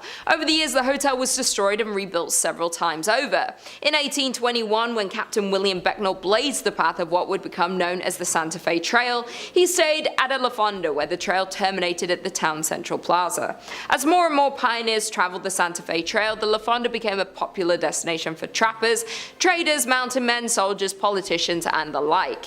The current La Fonda was built in 1922 on the site of the previous inns. In 1925, it was acquired by the Atchison, Topeka Santa Fe Railroad, which leased it to Fred Harvey. For more than 40 years, from 1926 to 1968, La Fonda was one of the famous Harvey houses, a renowned chain of fine hotels. Today, the La Fonda Hotel is said to host not only travelers visiting Santa Fe, but also several ghosts. Some people believe that the Honorable Judge Slough continues to walk its hallways. However, more often reported is the ghost of the distraught salesman who jumped into the well after losing all of his company's money. The hotel's dining room, called the La Plazuela, is situated directly over the old well, and both guests and staff alike have reported the sight of a ghostly figure that walks to the center of the room, then seemingly jumps into the floor and disappears. Other reported phenomena include a ghost that haunts the Santa Fe room, as well as the spirit that walks the hallways near the La Terraza, a restaurant located on the east side of the hotel's 3rd floor. In the 1970s, a ghost reportedly called the front desk to complain that someone was walking up and down the hallway in front of his room. When an employee was sent to investigate, he saw a tall man in a long black coat disappear into a stairwell. However, when he followed him to the stairs, there was no sign of the mysterious visitor. And finally, in at number 1, we have the Luna Mansion. The Luna Mansion in Los Lunas, New Mexico is known for one thing, and it's its ghost stories. Over the years, the Luna Mansion in Los Lunas has gained a reputation as being haunted. Guests and staff alike have shared stories of unexplained activity, which some chalk up to the paranormal. Over the years, the mansion changed hands several times before it was purchased and renovated as a fine dining establishment in the 1970s. It was then that the ghost of Josephina began to appear. Perhaps she didn't like the renovations, or maybe she just wants to stick around to make sure they were doing a good job on the home that she had spent so many years looking after. Dressed in 1920s period clothing, she had been described by employees as appearing very real. Most often she's seen in 2 former bedrooms on the 2nd floor, an attic, storeroom, and at the top of the stairs leading to the 2nd floor bar. At the top of the stairs sits an old rocking chair, which she has often been seen sitting in and rocking slowly. On one occasion when an employee approached the ghost, she simply stood up and then slowly vanished. More often she is seen walking up and down the stairs, a habit that has been so commonplace that employees barely notice anymore. Where there's one spirit, others seem to follow, and more ghostly apparitions have been seen at the mansion. One of these is a former servant named Cruz, who was thought to have been a groundskeeper. Most often seen on the main level, he is said to be particularly friendly to women and children and likes to play practical jokes on the employees and patrons. On one occasion he was seen sitting on a sofa as if waiting to be served. Dressed in vintage attire, the man was relaxing patiently when a waitress asked another staff member why he hadn't been served. However, the response was, "What man?" and when the waitress looked back to the sofa, the vintage spirit faded away. In at number 5 we have Eldridge Hotel. The Eldridge Hotel is a historic building located in downtown Lawrence, Kansas. The building is named after Sheila Eldridge, who was a prominent anti-slavery individual who lived here in the 1800s. The building became an apartment complex in the 1970s, but there was a strong desire by the city to see it open as a hotel, and a group of investors contributed, as well as the city of Lawrence, into industrial revenue bonds to make this dream a reality. In the later 1980s it opened as a hotel. A popular story has circulated about the hauntings in this hotel, with the locals, employees and guests, that the ghost is that of Sheila Eldridge, who haunts the halls to this day. Many claim that because the Eldridge house's original cornerstone is located in room 506 and his spirit will manifest in that room and also roam around the building. People who have stayed in this room have claimed to witness breath marks on recently cleaned mirrors, doors opening and shutting on their own, and lights turning on and off by themselves. Others claim that the hotel's elevator is also haunted by a different spirit who is known to open and shut the elevator doors on the 5th floor. The 5th floor is said to contain a portal to the spirit world. A popular photograph was taken during the 1980s that clearly shows a ghost-like figure in the building's elevator. Many other photographers have mentioned having unexplained technical difficulties with their cameras when near the elevator. The story of the hotel and the hauntings of Eldridge was the inspiration for the movie The Demon's Shadow, and the hotel was featured in the series My Ghost Story and has been depicted in many writings. Many believe the rich history has resulted in the amount of paranormal activity. In at number 4, Midland Railroad Hotel. The Midland Railroad Hotel is known for serving the largest steak around, and if you can finish all of it, you get it for free. But it has a sinister, haunting history. It was first a popular train stop in the 1890s, then known for being the location for the movie Paper Moon, where many scenes were filmed at this hotel in 1973. Since then, it's gone through fires, the Great Depression, and plenty of renovations. It is now owned by the Wilson Foundation, has been back in business since 2003, and is listed on the National Register of Historic Places. Not only is this hotel known for these interesting things, it's most known now for the paranormal activity that lurks around the hotel. The most famous ghost is that of an orphan girl that haunts the 3rd floor, who knocks on doors,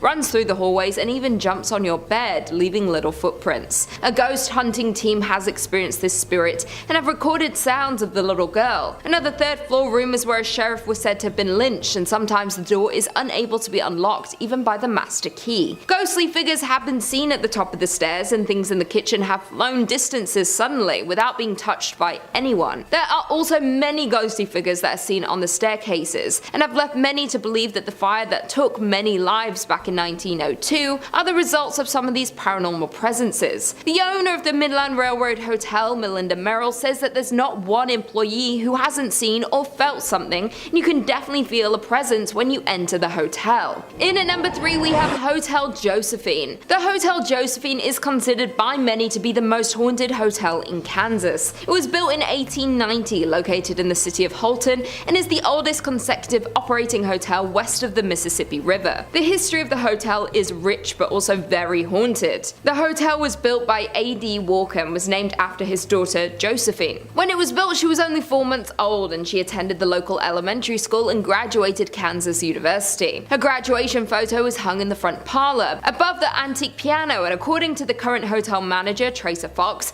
her spirit is just one that is wandering the hotel. Tracer Fox has expressed his belief in the spirits when he first stayed at the hotel. He was woken up suddenly at 3:30 AM and his bed was moving. He figured there was an earthquake, but when nothing in the news confirmed it, he knew it was a spirit. His mother came and stayed in a room across from him and experienced the exact same thing he did with no explanation for it. They had been skeptics before these happenings, but they are both now firm believers. Other guests staying at the hotel have similar stories, as well as experiencing hearing strange sounds, laughter, footsteps, and seeing shadows. It has been expressed that spirits can be found on each floor. One of the most haunted rooms in the hotel is the Buffalo Room, where shadows are often seen and photographed in the mirrors around the room, as well as the Carrie Nation Room. According to historical documents, a woman hanged herself in the bathroom of that room, and many guests staying there have come out of the room clutching their necks and having a hard time breathing. The hotel has brought several famous guests over the years, including former US President Grover Cleveland, who stayed there in between his 2 terms as president, along with Carrie Nation, Robert Louis Stevenson, Charles Curtis, Kirstie Alley, John Sullivan, Sam Rayburn, and Harry Langdon. Due to the amount of paranormal activity and active spirits in this hotel, the hotel hosts several paranormal and haunted events throughout the year, and many ghost hunters come to Hilton to check out the more than century-old hotel. It's also been featured in many television shows, including Ghost Tours of Kansas and Haunted Rooms America. Coming in at number 2, we have McIntyre Villa. The McIntyre Villa is one of the unusual and historic houses built in the city of Atchison. It was built in 1889 for John McIntyre, a wealthy manufacturer of harnesses and saddles. He did a great deal of business with wagon trains, plying the overland trails. John McIntyre's first wife, Alice, died in 1892. He married his second wife, Anna Conlon, a widow with 3 sons, and after John's death in 1902, Anna continued living in the home until her death in 1916. During her ownership, the house was home to many of her relatives, with lots of children as well. Around 1925, Anna's brother, Judge Charles J. Conlon, a prominent Atchison lawyer, and his family made the villa their home. In 1952, the McIntyre Villa was purchased by Miss Isabel Altus, a retired professional violinist and eccentric. She lacked the financial resources to be able to restore the home, and shortly before her death, she sold the home to George Gerardi in 1969, who started to rehabilitate the old estate. Many people, past and present, who have lived in and visited the home have experienced many paranormal experiences. There have been figures being seen in windows when no one is home, lights turning on and off in the tower which doesn't have electricity, a speaker getting thrown off the counter, and boxes mysteriously moving on their own. Sounds of slamming doors throughout the night, footsteps walking down the hallway on the 2nd floor throughout the night, the feeling of being watched, drastic temperature changes, voices, the scent of a woman's perfume, and the hunt of cigarettes. The number of encounters and confirmed hauntings seen and heard around this home is crazy, and it's considered to be one of the most active paranormal homes in all of the US. The amount of activity in this home makes it a hub for investigators, mediums, psychics, and ghost hunters. They offer ghost tours of the home, and you can stay overnight to try and encounter these spirits. And finally, in at number 1, we have Sally House. The Sally House is said to be the most haunted place in Kansas. This home was built in the turn of the century and is located in the city of Atchison. After being built, the home was bought by the Atchison physician who worked from his home. The front served as an office space and examination rooms, and the upstairs is where the doctor and his family lived. One day, a frantic mother arrived at the home carrying her young daughter Sally. The child had collapsed from severe abdominal pain. The doctor diagnosed appendicitis, but there was no time to delay surgery. Sally unfortunately passed away on the operating table. For years after, many believe Sally stayed to haunt the home, and the haunting grew infamous in 1993 when the house was rented to a young couple. It started when the couple's dog would growl at nothing and make even louder growls when near the upstairs nursery. Things began to take a violent turn when fires broke out in the house and a series of sinister attacks on the husband began. The former operating area would feel extremely cold, and objects would visibly move when the young man came close. He could feel scratches on his chest and abdomen, but the ghost never attacked the wife or baby. Not only did the former residents experience the paranormal activity, but locals and other visitors of the home have experienced objects moving on their own, mysterious coldness, physical touches, video and investigative equipment that stopped working, trained guide dogs refusing to enter the nursery, and unexplained scratches or bruising on their bodies during and after their visits. Psychics have visited the home, and many have confirmed the presence of spirits in the home and have even communicated with them, and many have entered as skeptics and left believers. Due to the number of experiences in the home, it's gained a lot of media coverage from television channels including A&E, the Travel Channel, the Discovery Channel, and the Sci-Fi Channel. The home is not currently occupied but holds many guided ghost tours for both daytime and even overnight visits for the ghost lovers and paranormal investigators. Beware though, because a waiver is required due to the potential for personal injury, but no serious injuries have been reported since the last tenant in 1993. In at number 5 we have Loftus Hall. This place may be the most haunted house in all of Ireland, and it is said to be haunted by the devil himself. Lotus Hall is a large country house located on the Hook Peninsula in County Wexford. In 1170, Raymond le Gros came to the county and built this massive castle, which was known as the Hawthorne Castle. The Redmond family replaced the original castle with another in about 1350. This second castle was known as the Hall, or Redmond Hall. Later in 1872, John Henry Wellington Graham Loftus undertook an extensive rebuilding of the entire mansion, adding many of the famous elements like the grand staircase, mosaic tiled floor, elaborate parquet flooring, and technical elements that hadn't been seen in houses in Ireland at the time, such as flushing toilets and blown air heating. Charles Tottenham became the lord of the manor in 1752 by marrying the Honourable Anne Loftus, a daughter of the first Viscount Loftus,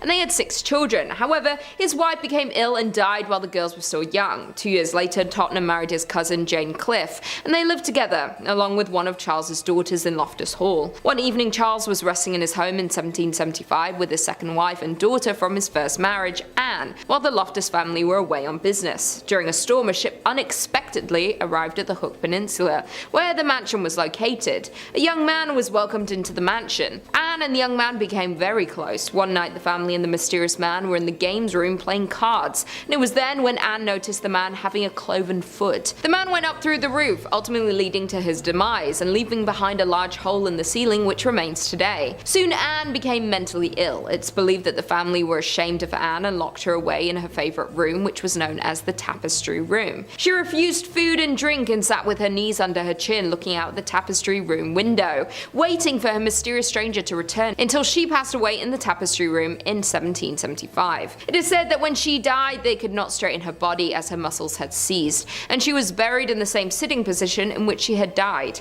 After her death, everyone who had lived there says she still haunts the hall to this day. After being purchased by Aidan Quigley in 2011, this building was marketed as a haunted house that hosted guided tours of the house until 2020, when it was put on the market for sale. In at number 4, we have the Abbey of the Black Hag. The old abbey lies on a small valley about 2 miles east of the village of Shannon Golden in the townland of the Old Abbey. One of the earliest nunneries in Ireland, it is first mentioned in 1298 and was founded on land donated by John Fitzthomas of Conello, who had died in 1261. Remains include the abbey church with 2 small spaces adjacent, and one appears to have been a sacristy and a vaulted building to the west. There are also walls and a gate and traces of an orchard, a fish pond, and a pigeon house. Modifications to the church in the 15th century saw the inclusion of an east window in the church as well as a doorway in the north. Traces of window decoration, columns, and carved tombstones remain. Barrels were also located and the church plate was reportedly found in the late 18th century. It is said that the last abbess terrified the local population with her use of the black arts and sexual practices in a room to the south of the church,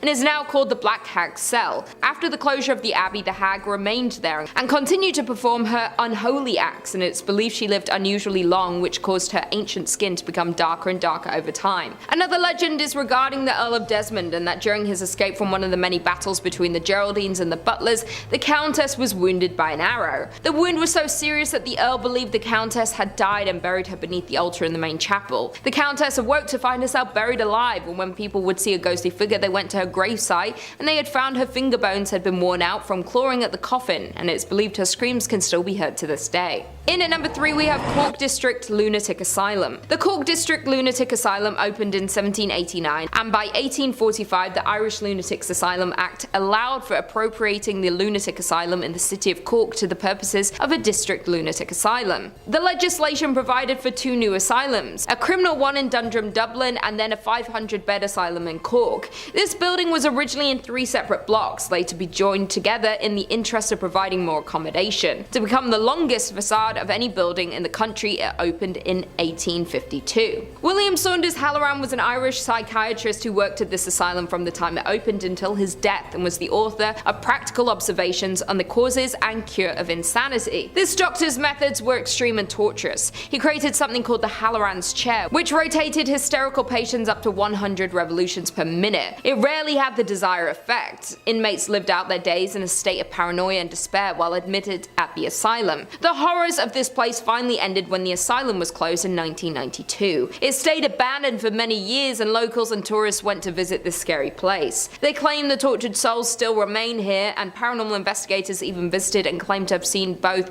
and heard voices of these tormented souls. Today the building is being converted and renovated into apartments called Atkins Hall. In at number 2 we have the Hellfire Club. The Hellfire Club is located on Mount Pellier Hill in Dublin. The building gets its name because it's believed to be one of the first Freemason lodges in Ireland. Around 1725, William Connolly, who was one of the wealthiest men in Ireland at the time, built this building to be a hunting lodge. Years after the build, the roof was blown off during a storm, and locals believed it was the work of an aggressive spirit seeking vengeance on Connolly for building on their land, and that's when the story started swirling. After Connolly's death, the building was quickly sold and is said to have become a meeting place for the Irish Hellfire Club. The club was founded in 1735 by Richard Parsons, a known dabbler in black magic. The members met at locations across Dublin and were known for their immoral behaviour and debauchery involving alcohol and sex. The secrecy surrounding the club members led to speculation that they were Satanists and devil worshippers. The president of the club was named the King of Hell and dressed like Satan with horns, wings and hooves. The members were said to set a place at each meeting for the devil in the hopes that he would attend. They were also said to hold black masses in the lodge, during which cats and even servants were sacrificed. Some say the building was deliberately set on fire in order to enhance its hellish atmosphere. The best known Hellfire Club story is the one in which the devil himself appears.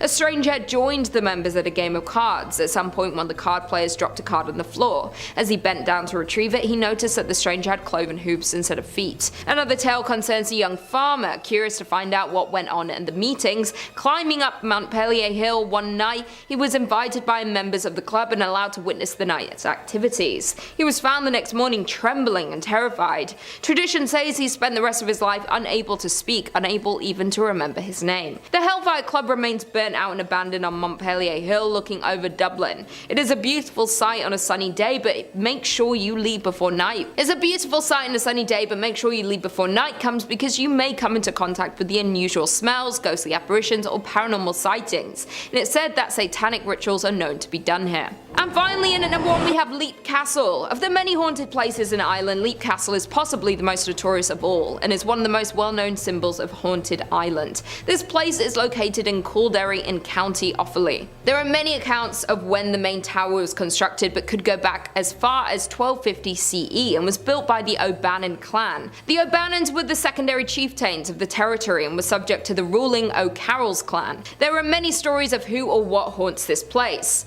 A red lady ghost is reported to walk the halls holding a dagger, and also 2 little girls named Charlotte and Emily are reported to run up and down the spiral staircase in the mansion. A red lady ghost is reported to walk the halls holding a dagger, and also 2 girls named Charlotte and Emily are reported to run up and down the spiral staircase in the mansion. Emily passed away after she fell from the top of the castle's tower, and Charlotte can still be seen running around after her sister and calling her name. The castle was visited by paranormal investigators from shows like Most Haunted and Scariest Places on Earth. These investigators believe the castle is haunted by a sinister elemental spirit. The creature is described as being about the size of a sheep with a human face, black holes for eyes and nose, and giving off the smell of a rotting corpse. During renovation of the castle in the 1900s, workers found an oubliette behind a wall in the chapel. At the bottom of the shaft were many human skeletons on wooden spikes. When cleaned out, it took 3 cartloads to remove the bones. Today, the dungeon is now covered over in order to keep people away from it. It's believed that the O'Carrolls would drop guests through the trapdoor to be impaled on the spikes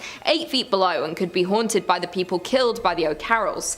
The castle describes itself as the world's most haunted house, due to the numerous amounts of spirits located here. Kicking us off at number 5, we have the St. Louis Cemetery number 1. The first of 3 Roman Catholic cemeteries in New Orleans, this is a legendary site for ghost spotting, although you'll need a vetted tour guide to get in. Break this rule and who knows what kind of curse you'll incur. The cemetery is full of above ground tombs, which some refer to as cities of the dead. These vaults are largely from the 18th and 19th centuries, although some of the graves date back to early 1700s. Of course, with all sorts of above ground burials, one would expect to see plenty of ghosts here. Visitors claim to see manifestations of ghosts walking around and an abundance of amateur photographers claim to have captured ghost orbs on film.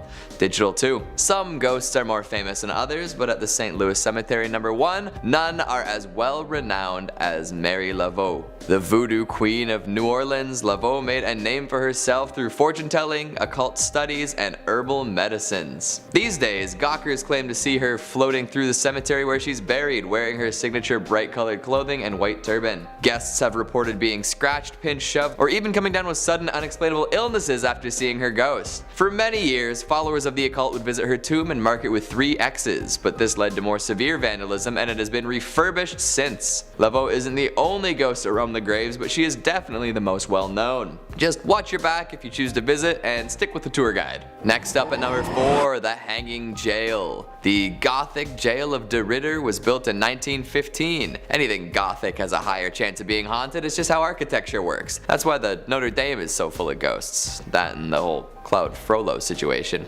Spirit appreciators in the know believe that the jail is haunted by 2 men hung for the slaying of a taxi driver. Joe Genna and Moulton Brasseau hired a taxi driver late one night and told him to drive. For reasons still up in the air, they killed him. Not knowing what to do with the body, the 2 men dumped it in the old Pickering Mill pond and ran off into the night. Maybe they drove off. I wonder if they took the cab. The body was found and traced back to the 2 would-be on-the-run murderers, and such they were convicted and then hung from the 3rd floor gallows. The interesting thing about the gallows though is that a spiral staircase circles around the noose. So there's a vertigo-inducing set of stairs surrounding the ominously hanging noose. Definitely a ghost creator if I've ever seen one. In addition to this lovely feature, there's also an underground tunnel connecting the jail to the next door courthouse. That is a tunnel you would not want to find yourself in after hours. Who knows what kind of crooked-necked wailing ghosts you find down there. Of course, there are plenty of people who claim to have captured photos of the ill-fated duo along with many other unlucky lawbreakers. Just remember kids, if you want to be a ghost, constantly do things that you'll regret. That way, you'll have all sorts of reasons to stick around for the afterlife. Coming in at number 3, we have the Dauphine Orleans Hotel. What was once a bordello is now a very popular hotel and bar. Jilted lovers, recovering soldiers, mistreated women, they all have a chance to haunt this New Orleans landmark. Of all the stories, there are 4 that tend to come up no matter who you ask. The first is that of a lost bride, thought to be the spirit of a young woman named Millie. She was working for the bar as a courtesan when she met a dapper young man and they decided to get married.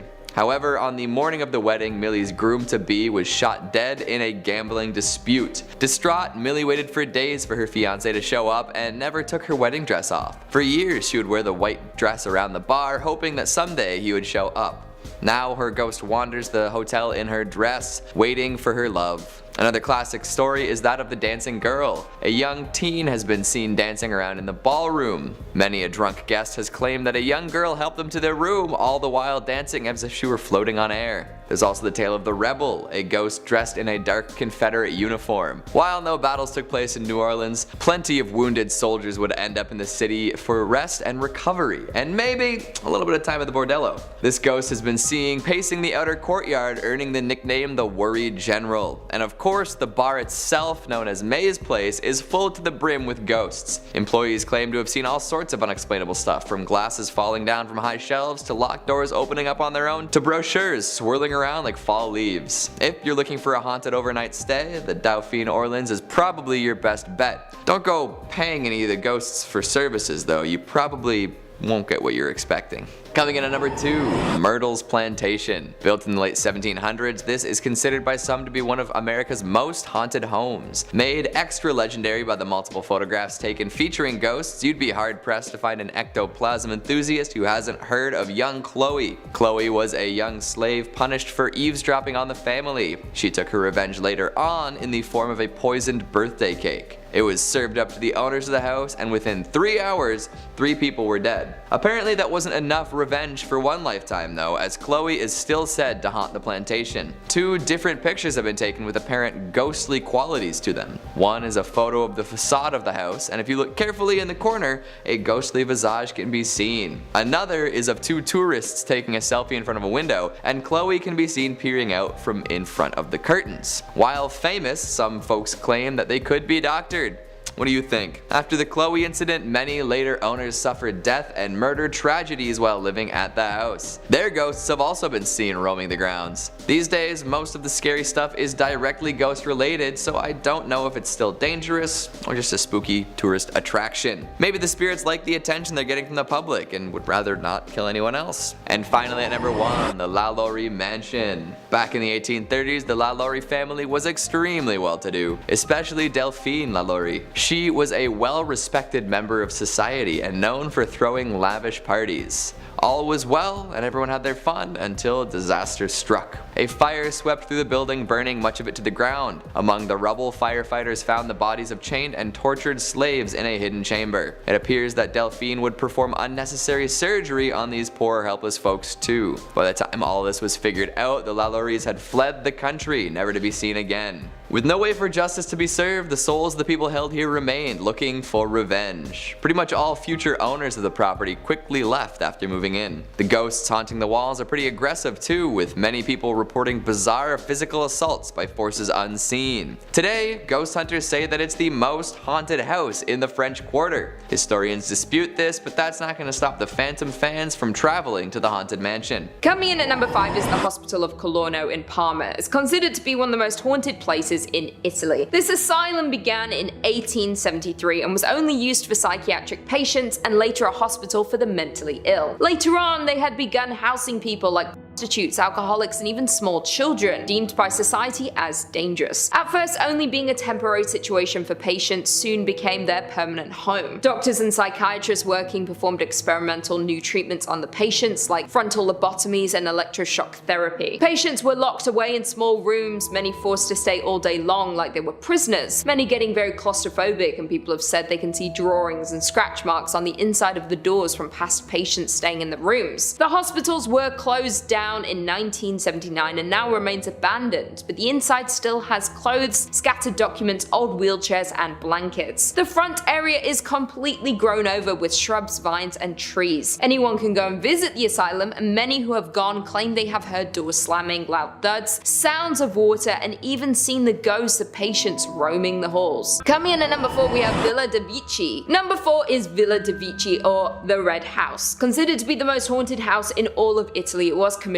by Count Felix de Vici, who was the head of the Italian National Guard. The home was built in 1854 by architect Alessandro Sidoli and was Count Felix de Vici's summer home. Unfortunately, Sidoli wasn't able to see the completion of the home due to his death during the construction of the property. Legend has it that the Count returned home to a tragedy regarding his wife and daughters, and later took his own life inside of the house. After the Count's death, his brother had taken over the property and owned it until 1938 before it was left abandoned for the next 2 decades. Popular occultist Aleister Crowley had been rumoured to spend some time at the home sometime in the 1920s. Fans and followers of Crowley soon began to visit the mansion, and some say they performed satanic rituals. A broken piano remains in the abandoned mansion, and visitors have claimed to hear it playing while they were there. Others also say ghosts roam the house to this day. Coming in at number 3, Villa Magnoni. Next on the list is another abandoned house, the Villa Magnoni, and what makes this story even creepier is not much is known about this house, like who built it or why it has become abandoned. Many attempts to sell the house have failed time and time again. It's now owned by the University of Ferrara. They wanted to turn the villa into a research lab, yet to this day nothing has been done about that. The events in the 1980s really turned this place into a very haunted attraction and gave it its infamous name of the Curse of Villa Magnoni. 4 men went to check out the abandoned villa one day and claimed to hear children's voices in the distance. They ran towards it, but nothing was there. Instead, they saw an old woman behind one of the windows screaming at them in a violent rage, telling them to leave now and to never return. The men were terrified and ran, but unfortunately they were all hit by a car, and 3 out of 4 of them lost their lives. Due to the tragedy of the guy's death, the town council of Kona had all doors and windows of the villa walled up, but oddly enough, a week later the window the men had seen the old woman in was now open. Other tourists since then say they have heard a woman whispering threats whenever they pass the house.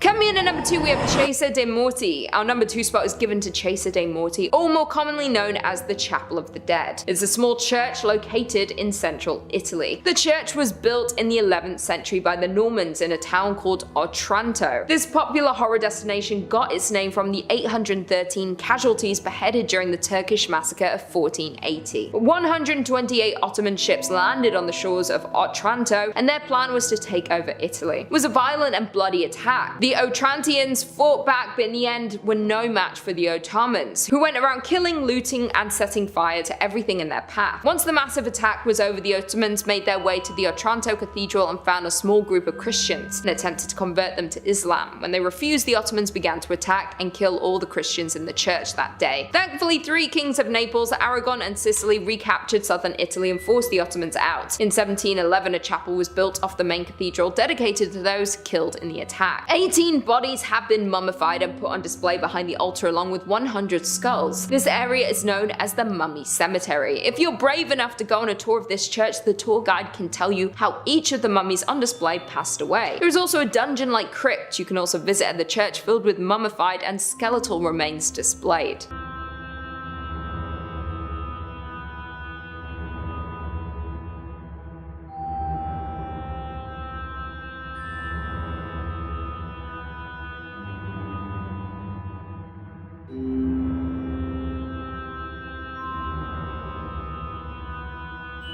And finally, coming in at number 1, we have Poveglia Island. Poveglia Island, also known as the Island of the Ghosts or the Forbidden Island. Poveglia is a small island between Venice and Lido. This little island was used to quarantine individuals suffering from the plague and other diseases. Many individuals were there living out their final days before being burned in mass graves. If anyone in the surrounding areas were even remotely sick, they were shipped off to the island to be separated from the healthy people and left there to die. In 1922, the island was turned into a mental hospital, bringing in even more tragedy to this already harrowing place. The doctor that ran the hospital conducted many brutal experiments on the patients on the island. He believed that mental illness could be treated and cured with lobotomies, using tools such as hammers, drills, and chisels to perform these experiments. Many say the doctor eventually went mad and took his own life by jumping off the bell tower. A nurse working witnessed this and stated that the doctor survived the fall but was choked to death by a mysterious mist. Somehow the mental hospital stayed open until 1968 before it was abandoned to this day. More than 160,000 victims were cremated on this island over the years, and even today more than 50% of the soil on the island is made up of human ash. The island has remained untouched for decades, and locals and tourists are banned from visiting. Even though the island doesn't allow tourists, many paranormal groups have filmed episodes about their findings on the island. The Ghost Adventures crew spent 24 hours on the island, and they experienced many things such as creepy music, weird energy, unexplainable equipment malfunctions, and when using their ghost monitors, they flew off the charts. Needless to say, this is one of the most, if not the most, creepy and haunted place in Italy, if not the world. Number 5 on this list is Iwo Jima. Iwo Jima is one of the many Bonin islands that is located in the Pacific Ocean, pretty far away from the Japanese mainland. There are actually several reasons why you should never visit this island aside from the fact that it's haunted. This island was the location of some very important battles in World War II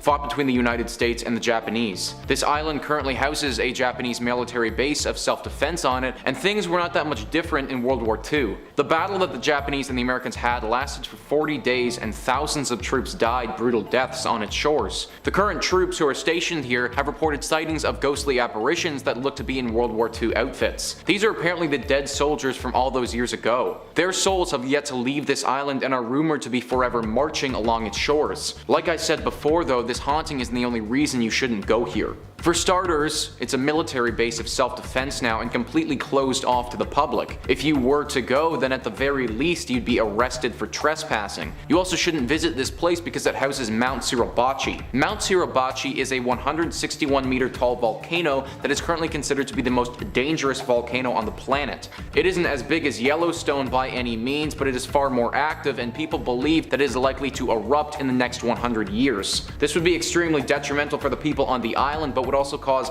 massive tidal waves that could end up killing thousands on the shores of Japan and China. This, coupled with the military base, coupled with the fact that undead World War II spirits still roam the grounds, makes this place a hard pass for me.